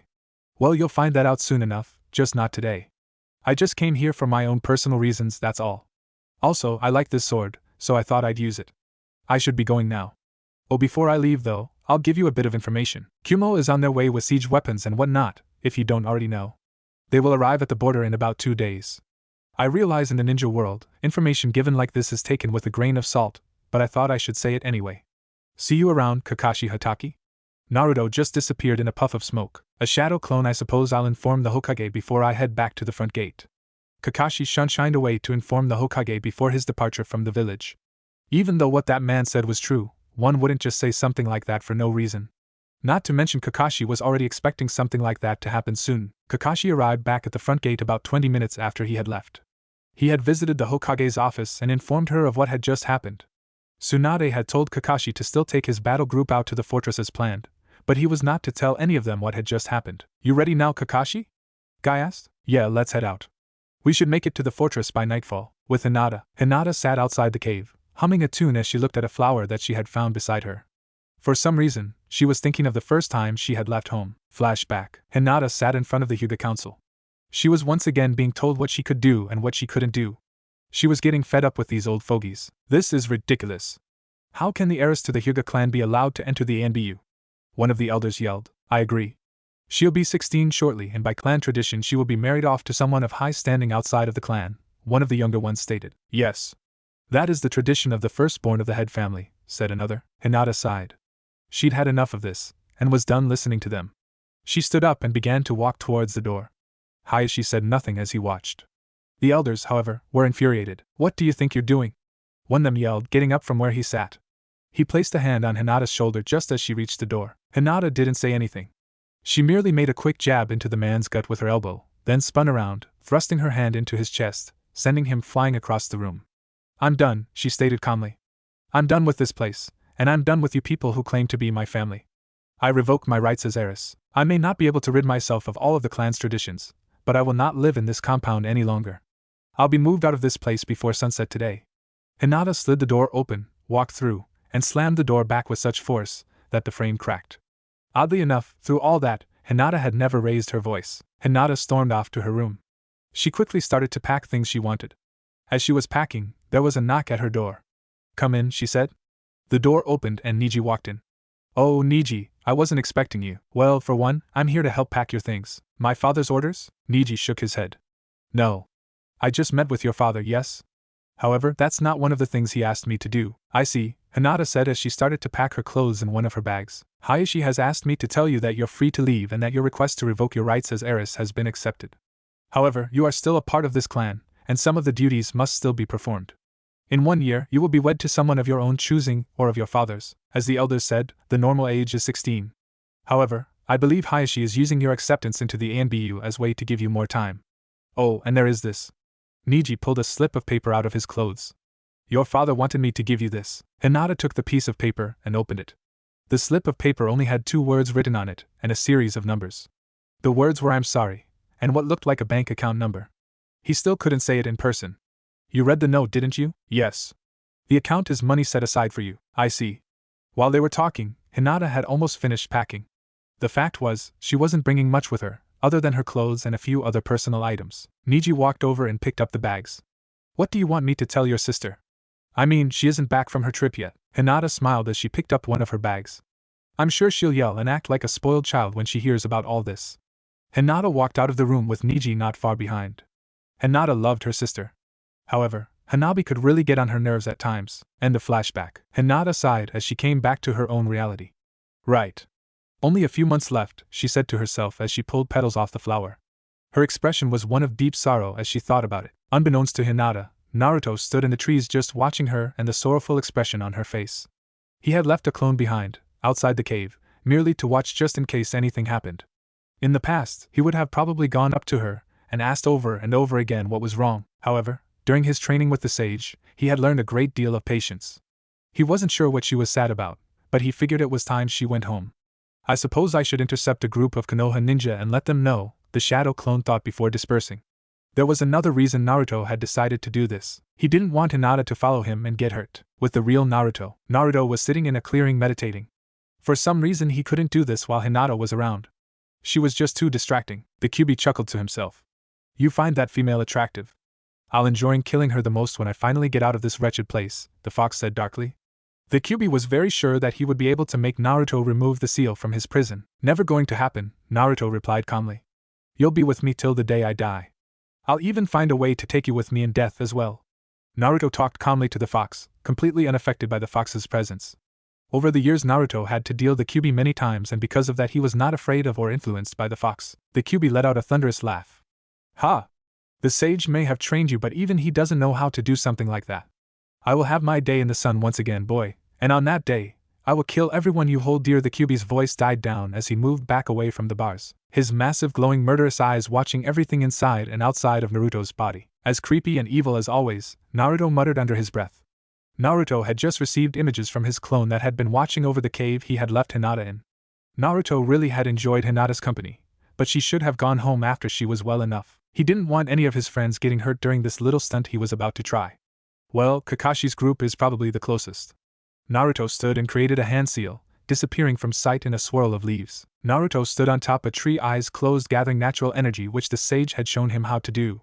Using natural energy was a great tool for tracking, as he could feel the life force of everything for miles in every direction. He was correct in his assumption. Kakashi's group was indeed the closest to where Hinata was. "Well, this should be interesting." Naruto jumped off the top of the tree and into the forest. With Kakashi's group, Kakashi's battle group had been traveling for about an hour. They had traveled at full speed through the forest towards their destination. There had been little to no conversation between anyone in the group, as they were under wartime conditions. That meant no unnecessary talking. "Kakashi, there is a person a short distance ahead of us," Niji said. "What's he look like?" Kakashi asked. "The only thing I can tell is that he's wearing a mask and black hooded coat, and he's using Zabuza Momochi's sword. He's somehow able to block my vision. I can't see past the mask or the coat." Kakashi looked back at Sakura, whose expression changed drastically. Her face went from a determined ninja to someone lost in her own memories. "I see. He's just standing there, correct?" "Yes. It's like he's waiting for us." "Interesting. Might as well see what he wants." "Kakashi, is that wise? Wouldn't it be best to subdue him first?" Guy asked. "He's already gone through the trouble of waiting for us. I'd like to hear what he has to say first," Kakashi replied. He picked up speed, and in turn, so did everyone else. With Naruto, Naruto stood and waited. He knew Kakashi's group had already seen him, and were on the way. Actually, they were about to arrive at his position now. Naruto only had to wait another minute before Kakashi appeared on the branch closest to him. "You can call the others out, Kakashi. I know they're there." "Well, I didn't think that would work anyhow," Kakashi replied, waving his hand and telling the others to come out. Naruto's old friends appeared all around him. He smirked under his mask. Naruto was enjoying the fact that no one knew who he was right now. "I suppose I'll get straight to the point then. I ran into a young Hyuga girl the other day who was in a bit of trouble." Naruto noticed the expressions on everyone's faces change. "What did you do to Hinata?" Kiba yelled, unable to contain himself any longer. "Shut up, dog boy, and let me finish," Naruto replied in a neutral tone. "For one, I didn't do anything to her other than save her. She's currently resting at a cave about 4 miles northwest of here." Now I have things I need. Naruto was cut off by a question from Kakashi. Why would you do this for someone you don't know? Kakashi asked. Well, I'll answer your question with another question. How do you know I don't know her? Naruto noticed everyone's expressions and posture change. Anyhow, I'm very busy right now, and I should be getting back to what I was doing. Wait. Who are you? Kakashi asked. You already have my answer to that, Kakashi. You realize we can't just let you leave, Kurenai said suddenly. Naruto sighed. I had a feeling you might not let me leave. Naruto smiled under his mask as he thought about having a little fun with everyone. Naruto jumped straight up and landed on the top of the canopy of trees. His hands went through several hand seals before Kakashi's group appeared on top of the trees with him. Mokuton, binding trees, tree branches shot up and latched on to everyone before they could react. Like I said, I have other things I need to do. Naruto chuckled. The expressions on everyone's faces was rather comical. Naruto disappeared in a miniature tornado after looking at their expressions one last time. No more than a few seconds had passed before everyone, save Ino and Shikamaru, broke out of their bonds. Without even a word as to what had just happened, Kakashi and Guy went over and released Ino and Shikamaru. Well, that was eventful, Kakashi said, breaking the silence. Kakashi looked over at Niji, who looked rather concerned about a certain bit of information. What do you think, Kakashi? Guy asked. For now, let's just make sure he wasn't lying about Hinata. We can talk about the other things once we're at the fortress. Everyone nodded, and took off in the direction the masked individual had sent them. With Hinata, it had been a few hours now since Naruto had left, and Hinata was wondering where he had run off to. He had said a few hours, and that had already come and gone. She suddenly heard a footsteps coming from the entrance off the cave. Welcome back, Nariniji? Hinata had caught herself before finishing Naruto's name. What are you doing here? Niji had caught what Hinata was saying before she said his name. However, he decided it was best not to say anything right now. That's the very question I wanted to ask you. Naruto stood a good distance from the cave, watching. Well, now I don't have to worry about her following me and getting hurt. Naruto didn't think Hinata was weak, it's just that if she got hurt because of what he was about to do, he couldn't forgive himself. In a cloud of smoke, Bayako appeared. He looked in the direction Naruto was looking. Sending Hinata home, are we? Naruto didn't answer him. I wonder, would you do that to your other friends, or just her? Naruto still didn't answer. Well, I suppose that's what happens when you spend most of 2 days with someone of the opposite sex, Bayako thought. He had to admit, Hinata was very attractive for a human female, not to mention a very kind one as well. Bayako also had to admit Hinata would balance out Naruto very well if they ever got together. And I thought I could be annoying, Naruto finally replied. It's only annoying to you because I speak the truth. You just don't want to admit it, Naruto grumbled. Bayako was almost always right, and in this case, he was. Over the past 2 days that he had spent with Hinata, he had really come to like her. He would have probably come to this little realization years ago if he had bothered to talk with her a little more. Not to mention she didn't hit him for saying something stupid, she laughed instead. Can we just talk about something else? Fine. I don't even know why I give you advice. It's not like you ever listen to it, anyway. Bayako noticed the group was leaving the cave. Well, at least my mate likes her. Really? She hates humans. I mean, when she saw me with Hiroki on my head for the first time, she tried to bite my head off. Yeah, that was amusing. Bayako sounded truly amused as he remembered that little event. You're such a jackass sometimes. You know that? So I've been told, Bayako replied, completely unaffected by Naruto's words. Looks like they're leaving. We should do the same, Naruto said as he watched his friends leave the cave. Naruto jumped off the top of the tree and into the forest. True. It does us no good to just stand around here. Bayako did the same and followed after Naruto. Several hours later, Kakashi's battle group had just arrived at the fortress. They had all just finished with getting through the gate, as everyone had to be checked before being allowed to enter. You can all have some time to yourselves before you need to start your duties here, Kakashi said. Everyone quickly began to disperse. Hinata, before you go, there are some things I need to ask you about. Everyone paused for a moment before getting a look from Kakashi that said go, and they left. As soon as everyone was gone, an ANBU appeared in front of Kakashi. Kakashi Hatake. I've been informed that you are to be in command of this place upon your arrival. I see. Very well. I'll be with you shortly, Kakashi replied. The ANBU disappeared once receiving Kakashi's reply. There was a short silence before either of them said anything. What happened, Hinata? Kakashi asked. Hinata's eyes shifted to the ground. My mission was to find and eliminate the Kumo ninja that were behind our lines, Hinata began to explain. The mission went well, and within the first day after receiving the mission we found them. We attacked and killed most within the first few seconds, and all the others fell quickly. However, we didn't account for the two-tailed container, Yujito-ni. My team fought, but she was just too much for us. What was left of my team stayed behind and allowed me time to try and escape after we knew we weren't going to be able to win. I didn't get far before she caught up. When I thought I was about to be captured, he showed up. Hinata put emphasis on the word he. Kakashi had caught the change in tone in Hinata's voice. Do you know who he is? I never saw his face, she lied. Hinata was very good at trying to hide her emotions when she answered questions, and if it was any normal ninja, they wouldn't have been able to tell that she was lying. However, Kakashi was very good at reading people. He wasn't, however, going to press the issue with her. I see. Well, go get some rest. Kakashi formed a hand seal and disappeared in a swirl of leaves. Hinata sighed, walking off towards the barracks. About 10 minutes later, she found herself sitting on top of the barracks, her hands wrapped around her knees, just staring off into the setting sun. She felt a presence behind her. Need something, Niji and I? She asked, not turning around to address him. It was Naruto, wasn't it? He asked. I guess I let it slip back in the cave, didn't I?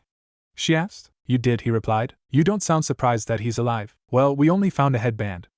I couldn't believe he was dead with just that bit of evidence. Well, that answers the suspicions I had about the man we met earlier, said a familiar voice from behind Hinata and Niji. Hinata and Niji looked behind them to see Shikamaru standing there, looking like his lazy self. So you didn't think he was dead either?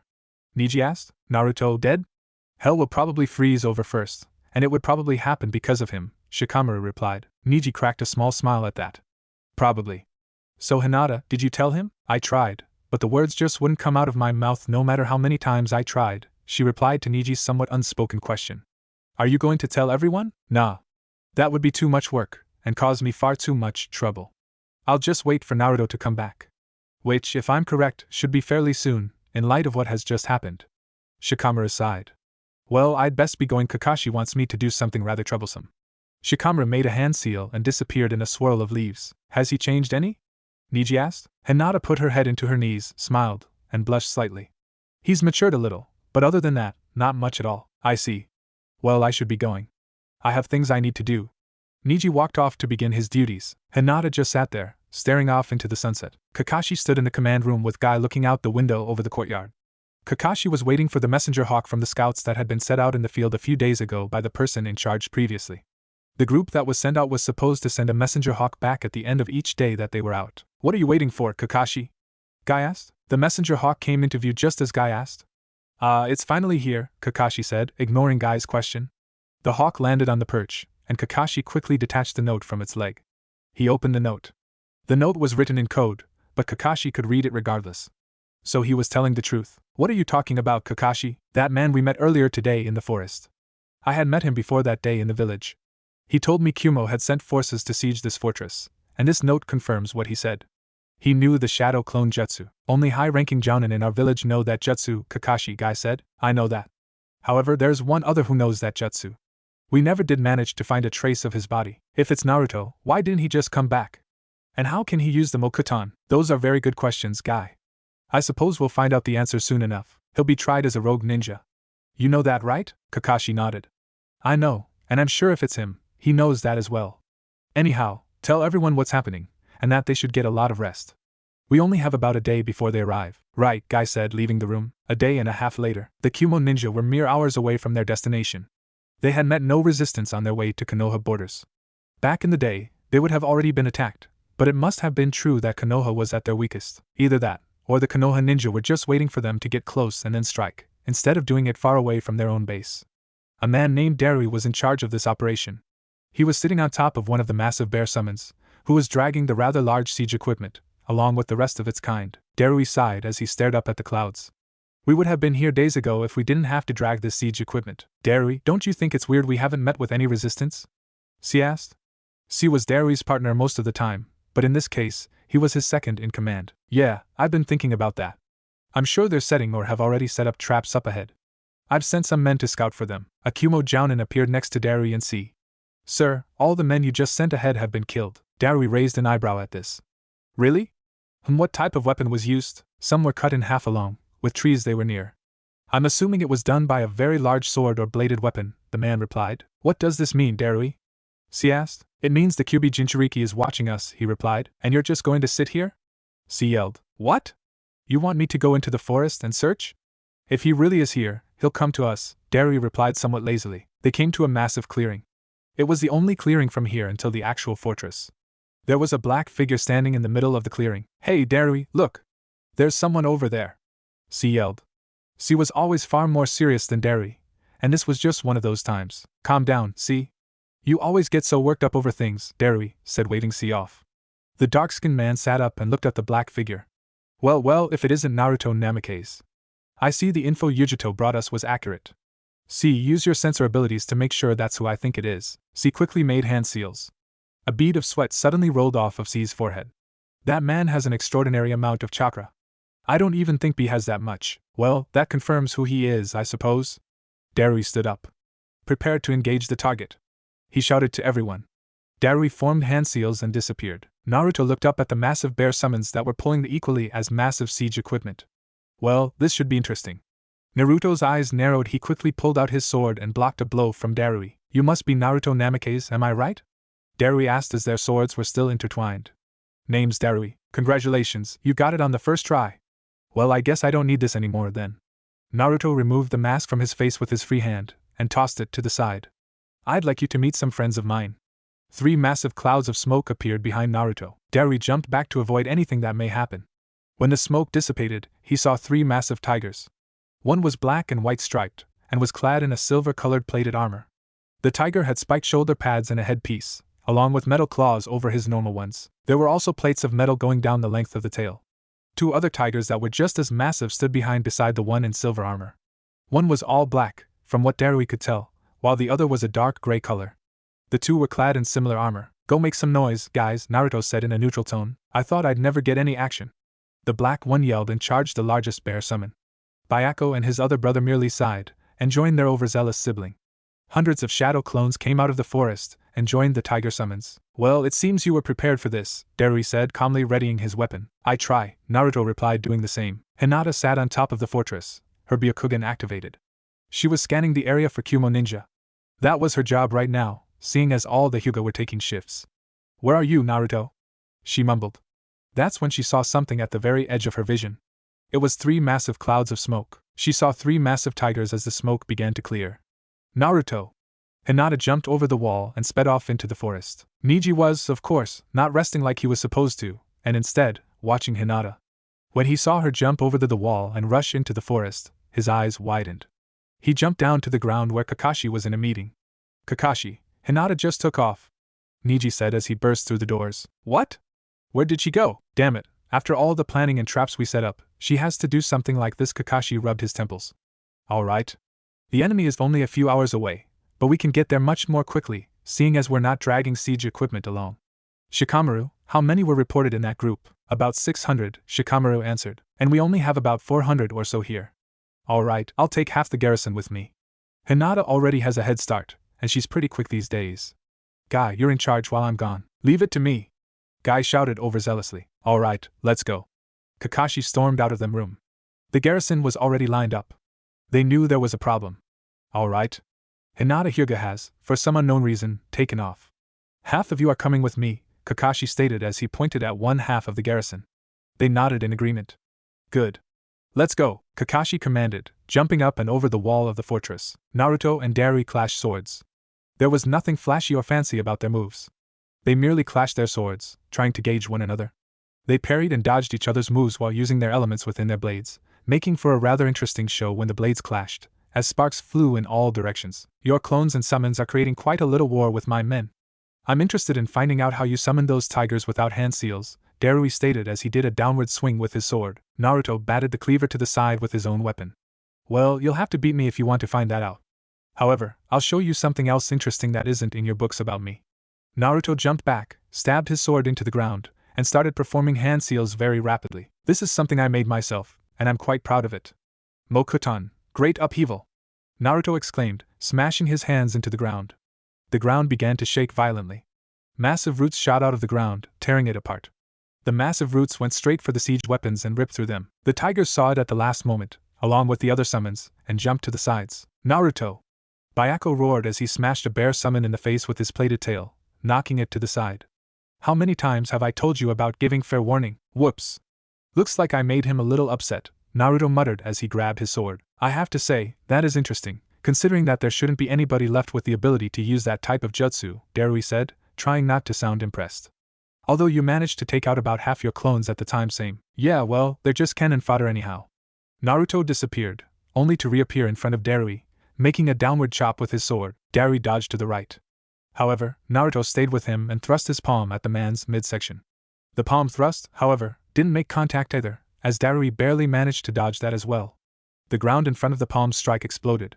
Darui got some distance in between himself and Naruto. He found a few of his ribs were broken once he came to a stop. What was that? A highly concentrated burst of air? I would have either died or been really hurt if I got hit dead on by that, he thought. Both Naruto and Darui looked at the tiger's summons to see that they had won the battle with the bears. The bear summons left in defeat. Naruto, we have done our part. The rest is up to you. Don't get yourself killed. Byaku's booming voice rang over the battle as he and his brothers disappeared in massive smoke clouds. Let's continue, shall we? Naruto asked, charging his opponent. Ranton, Rise of Sakasu. Storm release. Encouraging crushing chain tormenting principle, Darui yelled after quickly running through the required hand seals. Several beams of light shot forward at Naruto. Naruto quickly formed a few hand seals. Mokutan, Jukai Heki. Wood release. World of Trees wall. A massive wall of what looked like intertwining trees exploded from the ground in front of Naruto. Naruto performed several more hand seals in rapid succession and smashed his hands into the wooden wall. Wood release. Forest tsunami. The wooden wall seemed to bend downwards like a wave of water at Darui. When the wave of intertwined trees hit, they went everywhere, like when a wave of water hits the ground. Darui electrified his sword and hacked away at the onslaught of trees that came at him. Naruto looked at his handiwork. The sight before him was like a wave of water stuck in mid-motion. I hope I didn't kill him just yet. Suddenly, a massive beam shot out of wooden wave and struck Naruto in the chest, sending him flying into the trees. Naruto stood up, couching up blood. Damn, if I hadn't made a plate of armor out of extremely compressed wood, that might have put a pretty big hole in me. Still managed to shatter half my rib cage though. Naruto held up his hand and his sword returned to it. He saw the man he had been fighting burst out the top of the wooden wave, landing on the ground in front of it. Well, it seems I'm the only one who got hurt out of that exchange. The cracks in his wooden armor healed when Naruto pushed chakra into the chest piece. What remained of the Kyumo forces, which was still a bit more than half, started appearing behind Darui. Naruto took a deep breath, securing his sword to his back before darting forward, directly at the enemy ninja. Naruto went through 15 hand seals. Wind release. Cyclones. Naruto clapped his hands together. Massive cyclones dropped out of the sky, almost on top of the enemy ninja, scattering many, and mangling some, while tearing up the ground and throwing chunks of earth and wood everywhere. When the cyclones finally died down, the battlefield was in utter devastation. Let's take this up another notch, Naruto said to himself. There was an explosion of power, as Naruto went from 0 to 4 tails. Darui stood breathing heavily, as he had barely managed not to get crushed with that last jutsu Naruto had used. His second in command stood beside him. See, we're returning. After getting here, we're just going to run away? We've lost more than half our forces and our siege weapons, and I'm sure from this display, the garrison form Konoha is on their way. Not to mention, that kid is still ready for more. Sound the retreat, Darui explained. Naruto dropped the Kyuubi's power once he saw they were retreating. Once he saw they were gone, he just fell backwards and hit the ground. Thank Kami. I wasn't sure if my body could keep going like that, he said, now breathing heavily. I think I'll take a nap now. A few minutes later, Hinata landed in what was left of the clearing. She stopped breathing for a second when saw what could be called Ground Zero. She had seen this on the way in, but it was different being close to it. She quickly scanned the area with her Byakugan, as she had lost sight of Naruto before arriving. About 10 seconds later she found him. She ran over to him to make sure he was alright. Aside from having half his rib cage in shambles, he was fine. She sat down beside him and put his head on her lap. Is this why you had me taken home, Naruto? Hinata wondered, looking at all the damage done to the area. About a minute later, hundreds of leaf ninjas started appearing all around Hinata. They were all thrown aback by the sheer amount of damage done to the area. However, what got most of their attention was the fact there was a supposedly dead person unconscious on the ground. Hinata's friends quickly moved people to the side as they made their way through the crowd to check on her. However, when they finally made it through, they just stared at who was laying on the ground in front of them. Naruto? Sakura asked, her eyes wide and fixed on the man in question. Sat in his office. His troops, or what was left of them, had arrived about a day ago. The one he considered his right-hand man, Darui, had apologized repeatedly for his failure. Of course, thought of it as his own fault for not sending B along with them. Looked at the hole in the wall that he had made after having lost his temper yesterday. Of course, one of the last people he wanted to see right now walked through said hole in the wall. Yo! B shouted with a wave of his hand as he entered the room. Go away, B. I'm not in the mood for your crap, I growled. Oh come on, bro, don't be like that, B replied as he took a seat in one of the chairs in his brother's office. The door to the rakeage opened without so much as a knock, and in walked the daimyo of the land of lightning. And that is the last person I wanted to see, A mumbled. What brings you here, O leader of the nation? A asked rather sarcastically. The daimyo walked into the room and sat down. Oh, just the fact that you decided to attack the land of fire without my consent. Yes, I know, I received a message of what was going on, but I never responded, I grumbled. This was how the daimyo of the Land of Lightning always acted. When he wasn't sure of an outcome, he would wait and watch and then deal with damage control if there was the need. I see. Learned how to run a nation from your father, did you? Yes, well, I'll just get to the point. You will cease and desist any further hostile actions against Konoha and the Land of Fire.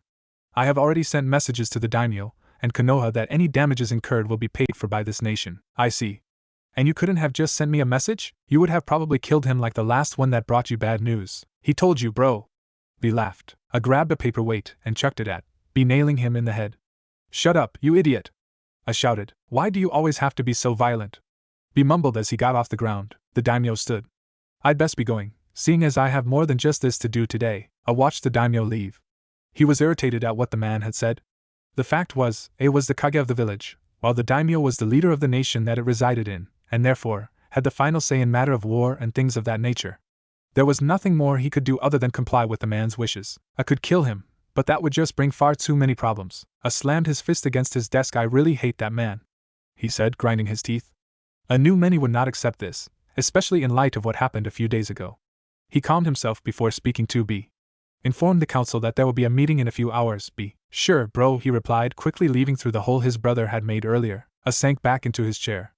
This whole ordeal with the leaf was humiliating. However, one day he'd get that brat back for this insult. In Konoha, Naruto opened his eyes to find himself in a hospital bed. I wonder how long I've been out. Naruto's eyes shifted around the room. Well, 5 ANBU hidden in the room, and I'm sure there are more outside in the hall and on the side of the building outside. Naruto sat up slowly, so as to not freak out the local ANBU, although he found sitting up to be difficult. He looked down to find a rather massive mop of indigo-colored hair on his bed. Naruto caught the ANBU out of the corner of his eye beginning to move. They were probably preparing just in case something happened. Seriously, you guys can stop hiding. I know you're there. Naruto didn't get a response of any kind from them. Hinata shifted and groaned. She slowly sat up and rubbed the sleep from her eyes. She blinked a few times to allow her eyes to adjust to the lighting in the room. She looked over at Naruto to see him staring back at her. Have a nice nap? Naruto asked her. A rosy tint crept across Hinata's cheeks. Naruto didn't notice as his eyes looked towards the window. So, how long have I been out? You've been out for about 3 days now. Hinata's eyes shifted a little as she sat up in her chair. It's all right, Hinata. I know there are ANBU in and outside of the room. I asked them to kindly show themselves and all, but I guess they're deaf or something. Naruto looked at the empty room. I half expected to see some of the others here. They visited a few times, but they're all pretty busy these days, she said, fixing her hair. No one was really sure when you'd wake up, though. So you're not busy right now? He asked. I took a few days off, actually, seeing as I haven't in about a year. She had, of course, taken said time off to stay with Naruto. I thought you'd be somewhere other than here. I don't really have anywhere else to be, she said softly. Well, nowhere else more important, she whispered. The fact was, Hinata was summoned by her father and clan, but she was ignoring them. Naruto didn't quite catch what Hinata had said, but he was happy she was here. So, 3 days? Yeah. You were out cold when we found you. I really did overdo it a little with the jutsu I used. I was really drained after that last one. Naruto looked at what he was wearing. Mind telling me where my clothes are? Oh, I had them cleaned a few days ago. Let me get them for you, Hinata said as he got out of her chair and walked across the room. She opened a drawer and retrieved Naruto's clothes. She had taken the liberty in repairing them for him. I had your clothes fixed, Hinata said as she handed Naruto his clothes. Naruto looked at his clothes and the lack of damage to them. Thanks, Hinata, you're the best. Naruto had a big smile on his face. What Naruto had said made Hinata ecstatic. She was now sporting a smile on her face, along with her ever-growing blush. Naruto threw his feet over the side of the bed opposite to Hinata and proceeded to put his clothes on. Just before Naruto put his pants on, he looked at the ANBU that was camouflaged against the wall in front of him. Would you mind moving? Naruto watched as the camouflaged ANBU moved without dropping his camouflage. Thank you, Naruto said as he put on his pants. Hinata and turned around the second she realized Naruto was going to put his clothes on. In about a minute, Naruto was fully dressed. Naruto turned to see Hinata turn the other way. Hinata, I'm dressed. You can turn back around. Hinata turned around to see Naruto fully dressed just like the last time she saw him at the cave. Why did you turn around? I mean, it's not like I haven't seen you. All of a sudden the words wouldn't leave Naruto's mouth as images flashed in his mind. Naruto suddenly noticed that every ANBU in the room was glaring holes in him. They had also probably fantasied about her once or twice. Hinata's face had also gone a little redder as she too also thought about it. Well, I didn't want to be rude or anything, she finally replied. Hinata was about to say something to Naruto, but the door to the room opened and an ANBU captain walked in. I've been sent to inform Hinata Hyuga that the council wished to speak with Naruto Namikaze when he awakes. However, I see he is already awake. The ANBU held up his hand telling the others to drop the camouflage. Naruto Namikaze, if you would follow me to the council chambers. I can't just take myself there, can I? Naruto asked, a big smile on his face. I'm afraid not, the ANBU replied. Well, I guess we'd better get going then. I can't wait to see what everyone has to say. Naruto was of course being rather sarcastic. He started to walk out of the room, when he noticed Hinata wasn't following. He turned around and looked at Hinata. Coming, Hinata? Sure. Hinata replied, and followed him out of the room. Naruto and Hinata left the room followed by several ANBU. They walked down the halls. Naruto received odd look stares, and a few people even did double takes. The group finally made it out of the hospital, and immediately took to the rooftops towards the council building. So Hinata, want to spar with me sometime when I'm not in jail? Naruto asked nonchalantly. Hinata's lips curled up slightly as a small smile appeared. I'd like that, she replied. Hinata was really happy that Naruto invited her to spar with him. The group soon reached the council building. ANBU stood all around said building. They were, of course, guarding to make sure no one entered unannounced or without permission. The group entered without the need of a word to the guards. Part of Naruto's ANBU escort branched off and left them as they walked through the corridors towards the main room of the building. They came into view of the main doors to the council chambers themselves, and saw Jiraiya standing there, leaned up against the wall, eyes closed. It looked as if he was waiting for things to finish. Yo, pervy sage, what you up to? Naruto asked as they walked ever closer to the door. Jiraiya's eyes popped open. Only one person called him that. Well, Naruto, seems you're finally up and about. Jiraiya walked over to them. Glad to see you were alive all these years. Yeah, well, I'm not that easy to get rid of, Naruto replied with a big grin on his face. Well, you did chase me around the village until I agreed to train you that one time, so I'd have to agree with that. Old memories of a young Naruto chasing Jiraiya around Konoha, demanding that he train him, flashed in his mind as he looked at a now much older Naruto. Well, I shouldn't keep you from that mess in there, Jiraiya said, pointing to the door behind him. You can't seriously drop all charges against the boy, Danza spoke, objecting to Tsunade's proposal. Currently, the clan heads and several jounin, as well as the 3 elders made up the council for this particular discussion. Of course, the main topic was the fact Naruto was still alive and could use Mokuton ninjutsu. Tsunade wanted to acquit Naruto of all charges that are currently levied against him. Many in the room hadn't actually said anything on the matter yet. Then what do you propose, Danzu? Shibi Abirame asked. The Abirame didn't speak without reason or cause, so when they spoke, what they had to say was not taken lightly. First, Naruto should be interrogated as to where he's been for the past few years. Then we need to learn where and how he learned the Mokuton, which of course would come up in the interrogation.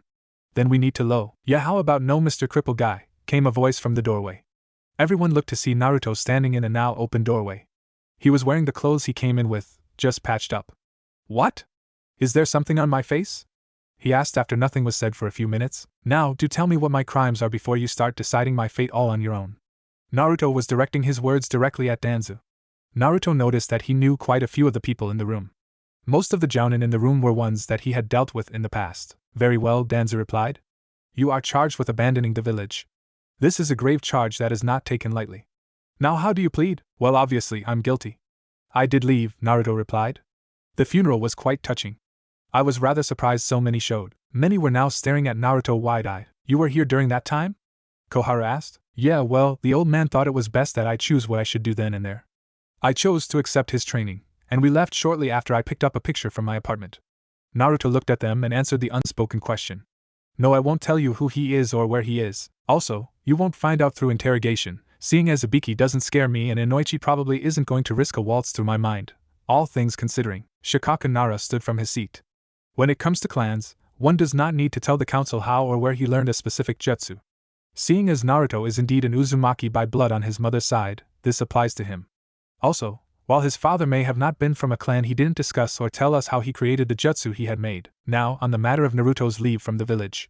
He did indeed come back after taking some training from an unknown individual, who seems to know the first Hokage's jutsu, and has somehow been able to teach it to Naruto. Shikaku was cut off by a rather irritated blonde Hokage. Get to the point, Shikaku, Tsunade stated rather irritated.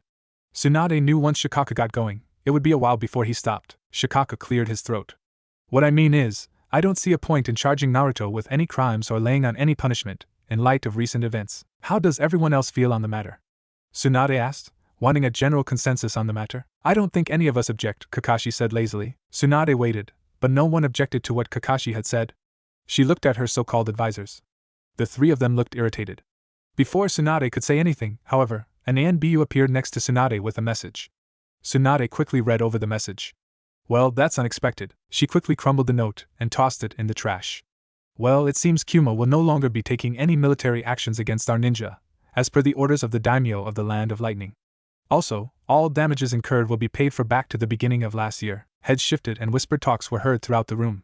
This turn of events was quite unexpected. Well, now that bit of interesting and good news is out of the way, Naruto, for the time being, you will be confined to the village. I'm not exactly sure how long that will be, seeing as you left for over 3 years and led us to believe you were dead. Tsunade sounded extremely agitated. Naruto flinched at the sound of her voice. Wow, I think she's really mad at me, Naruto thought. Seeing as Tsunade said he could leave, Naruto did just that and started to walk out of the room. Tsunade pulled out a set of keys. She looked at them for a moment before calling out to Naruto, Naruto, catch. Tsunade tossed Naruto the set of keys. Naruto turned to his side and caught the keys. He looked at them for a second. What are these? He asked, holding the keys by 2 fingers in the air. It's the keys to your house, well, your parents' former home, to be exact. I wasn't sure what to do with the place, so it's just sat there for years. I'm honestly not sure what kind of shape it's in, although I'm sure Sarutobi had someone keep up the property. Naruto looked at the keys. There was a little piece on the keychain that had an address on it. Well, I guess I can't just not check it out. Naruto turned and walked out of the door. Well, I think we can adjourn in light of recent events, Tsunade spoke, dismissing everyone. Everyone quickly picked up the documents in front of them before heading towards the door. The clan heads left first, as it was proper etiquette to allow them to exit first when meetings were over. The Jounin followed shortly after. Once they were gone, only 4 people remained in the room. Tsunade leaned back in her chair. Well, you 3 let that go rather easily. That's really not like any of you, she commented nonchalantly after everyone else was gone. Danza stood slowly from his seat. I know when I've been beaten, and I saw no point in trying to stress an issue that would not be heard. Danza walked towards the door but stopped shortly after. The boy was dangerous the day he was born. That creature cannot be controlled without the Sharingan. Naruto may have learned a great deal and done the impossible in a sense, but even he cannot control that fox, and when it's finally able to take control, you will all see that the boy should have been given to me for training, Danzu informed Tsunade before walking out of the room. Koharu sighed. In a way, he's right, Tsunade. The Kyuubi has never been sealed in a living person before like the other Bijou. We really don't know what that creature is capable of. It could be that somebody close to him dying would allow the beast to take control.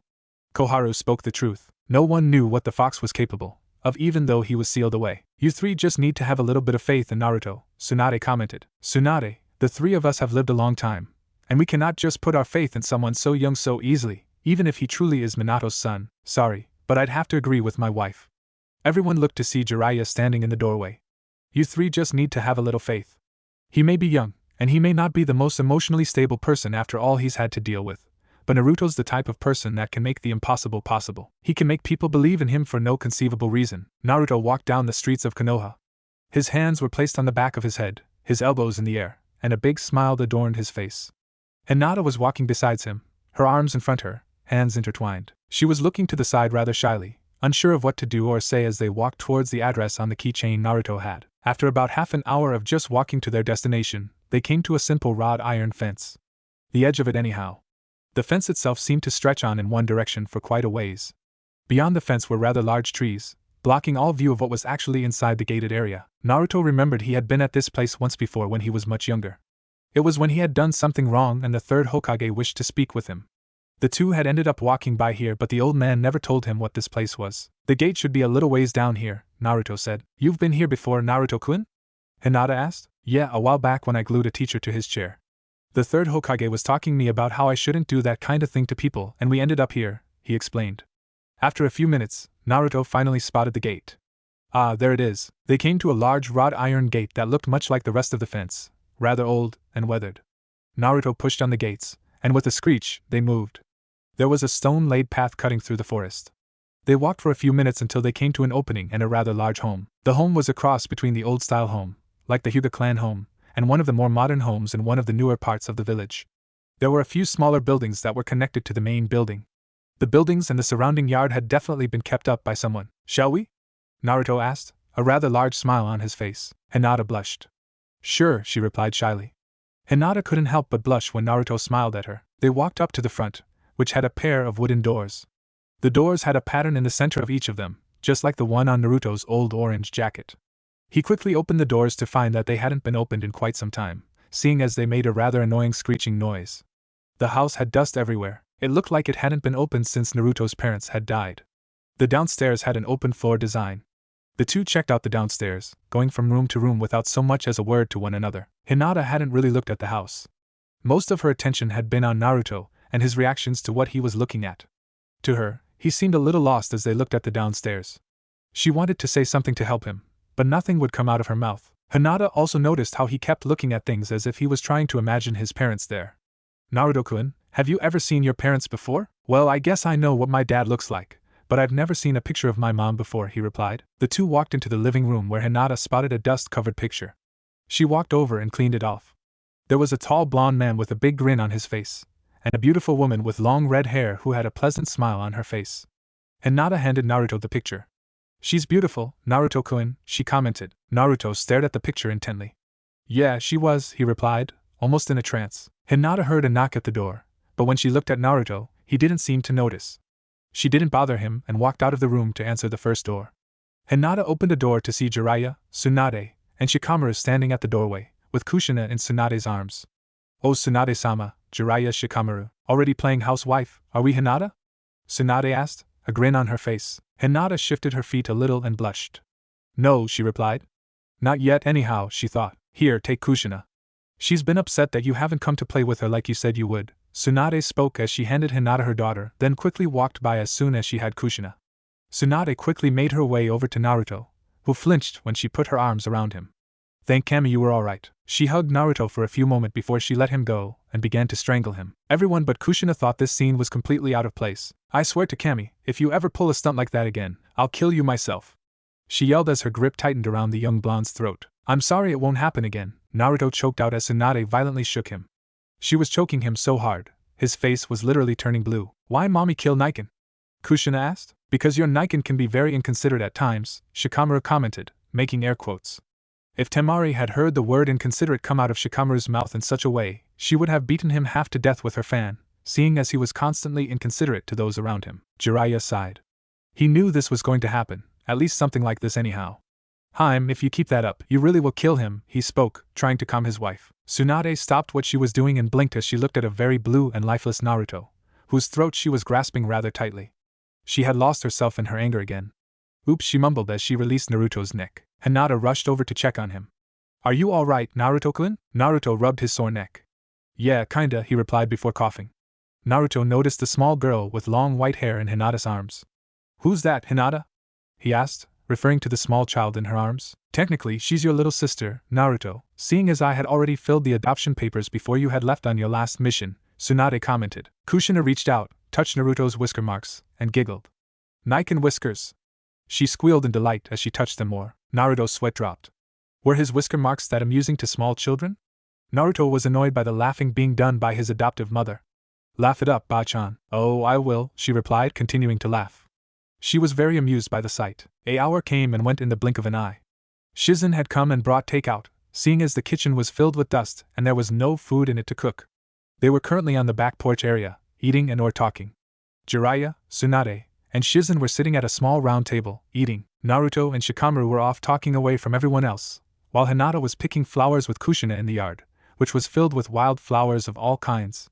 There was also one rather large sakura tree. The tree itself looked ancient. I heard you got married to Temari, Naruto commented, his gaze fixed on Hinata and Kushina. Yeah. Not sure how that happened. Honestly, I thought you'd be the last one to get married. Especially to someone as volatile as her, Naruto stated, commenting on Shikamaru's choice in women. You know the saying, like father, like son? Well, it's true, in a way, as both me and my dad fell for bossy, volatile women. So what about you, Naruto? You must have been around other people at one point. Find anyone?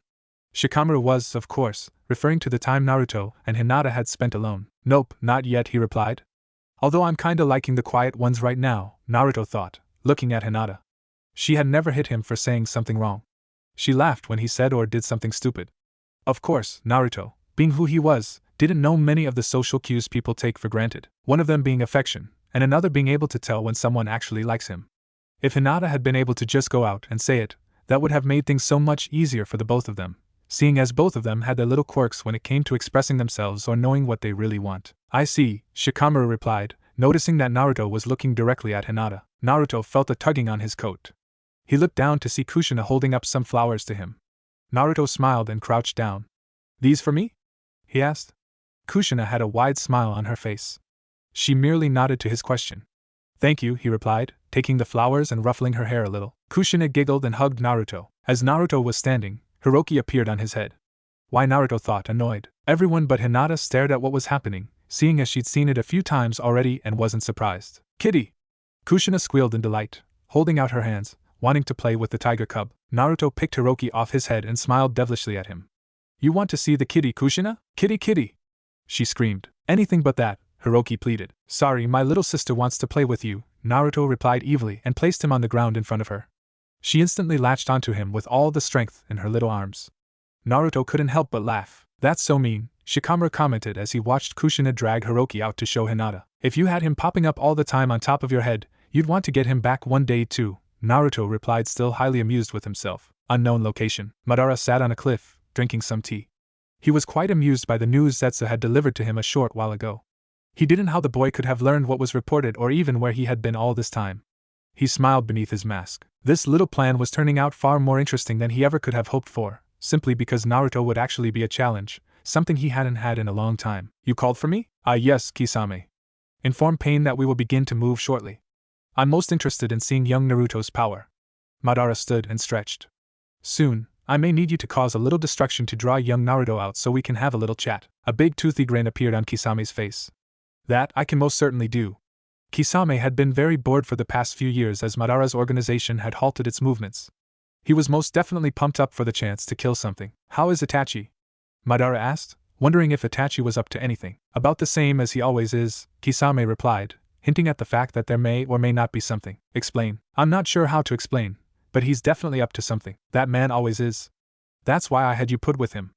I wanted you to watch him, however difficult that may be. Now go and inform Pain. Of course. Kisame disappeared from sight to do as directed. Come out, Snake, I know you're there. A laugh came from a nearby tree. Always an interesting one, aren't you, Madara? Madara turned to see Orochimaru half molded to a tree branch. What do you want? Straight to the point as always, I see. You're always so boring, Orochimaru replied, and you're not in your ideal body, seeing as it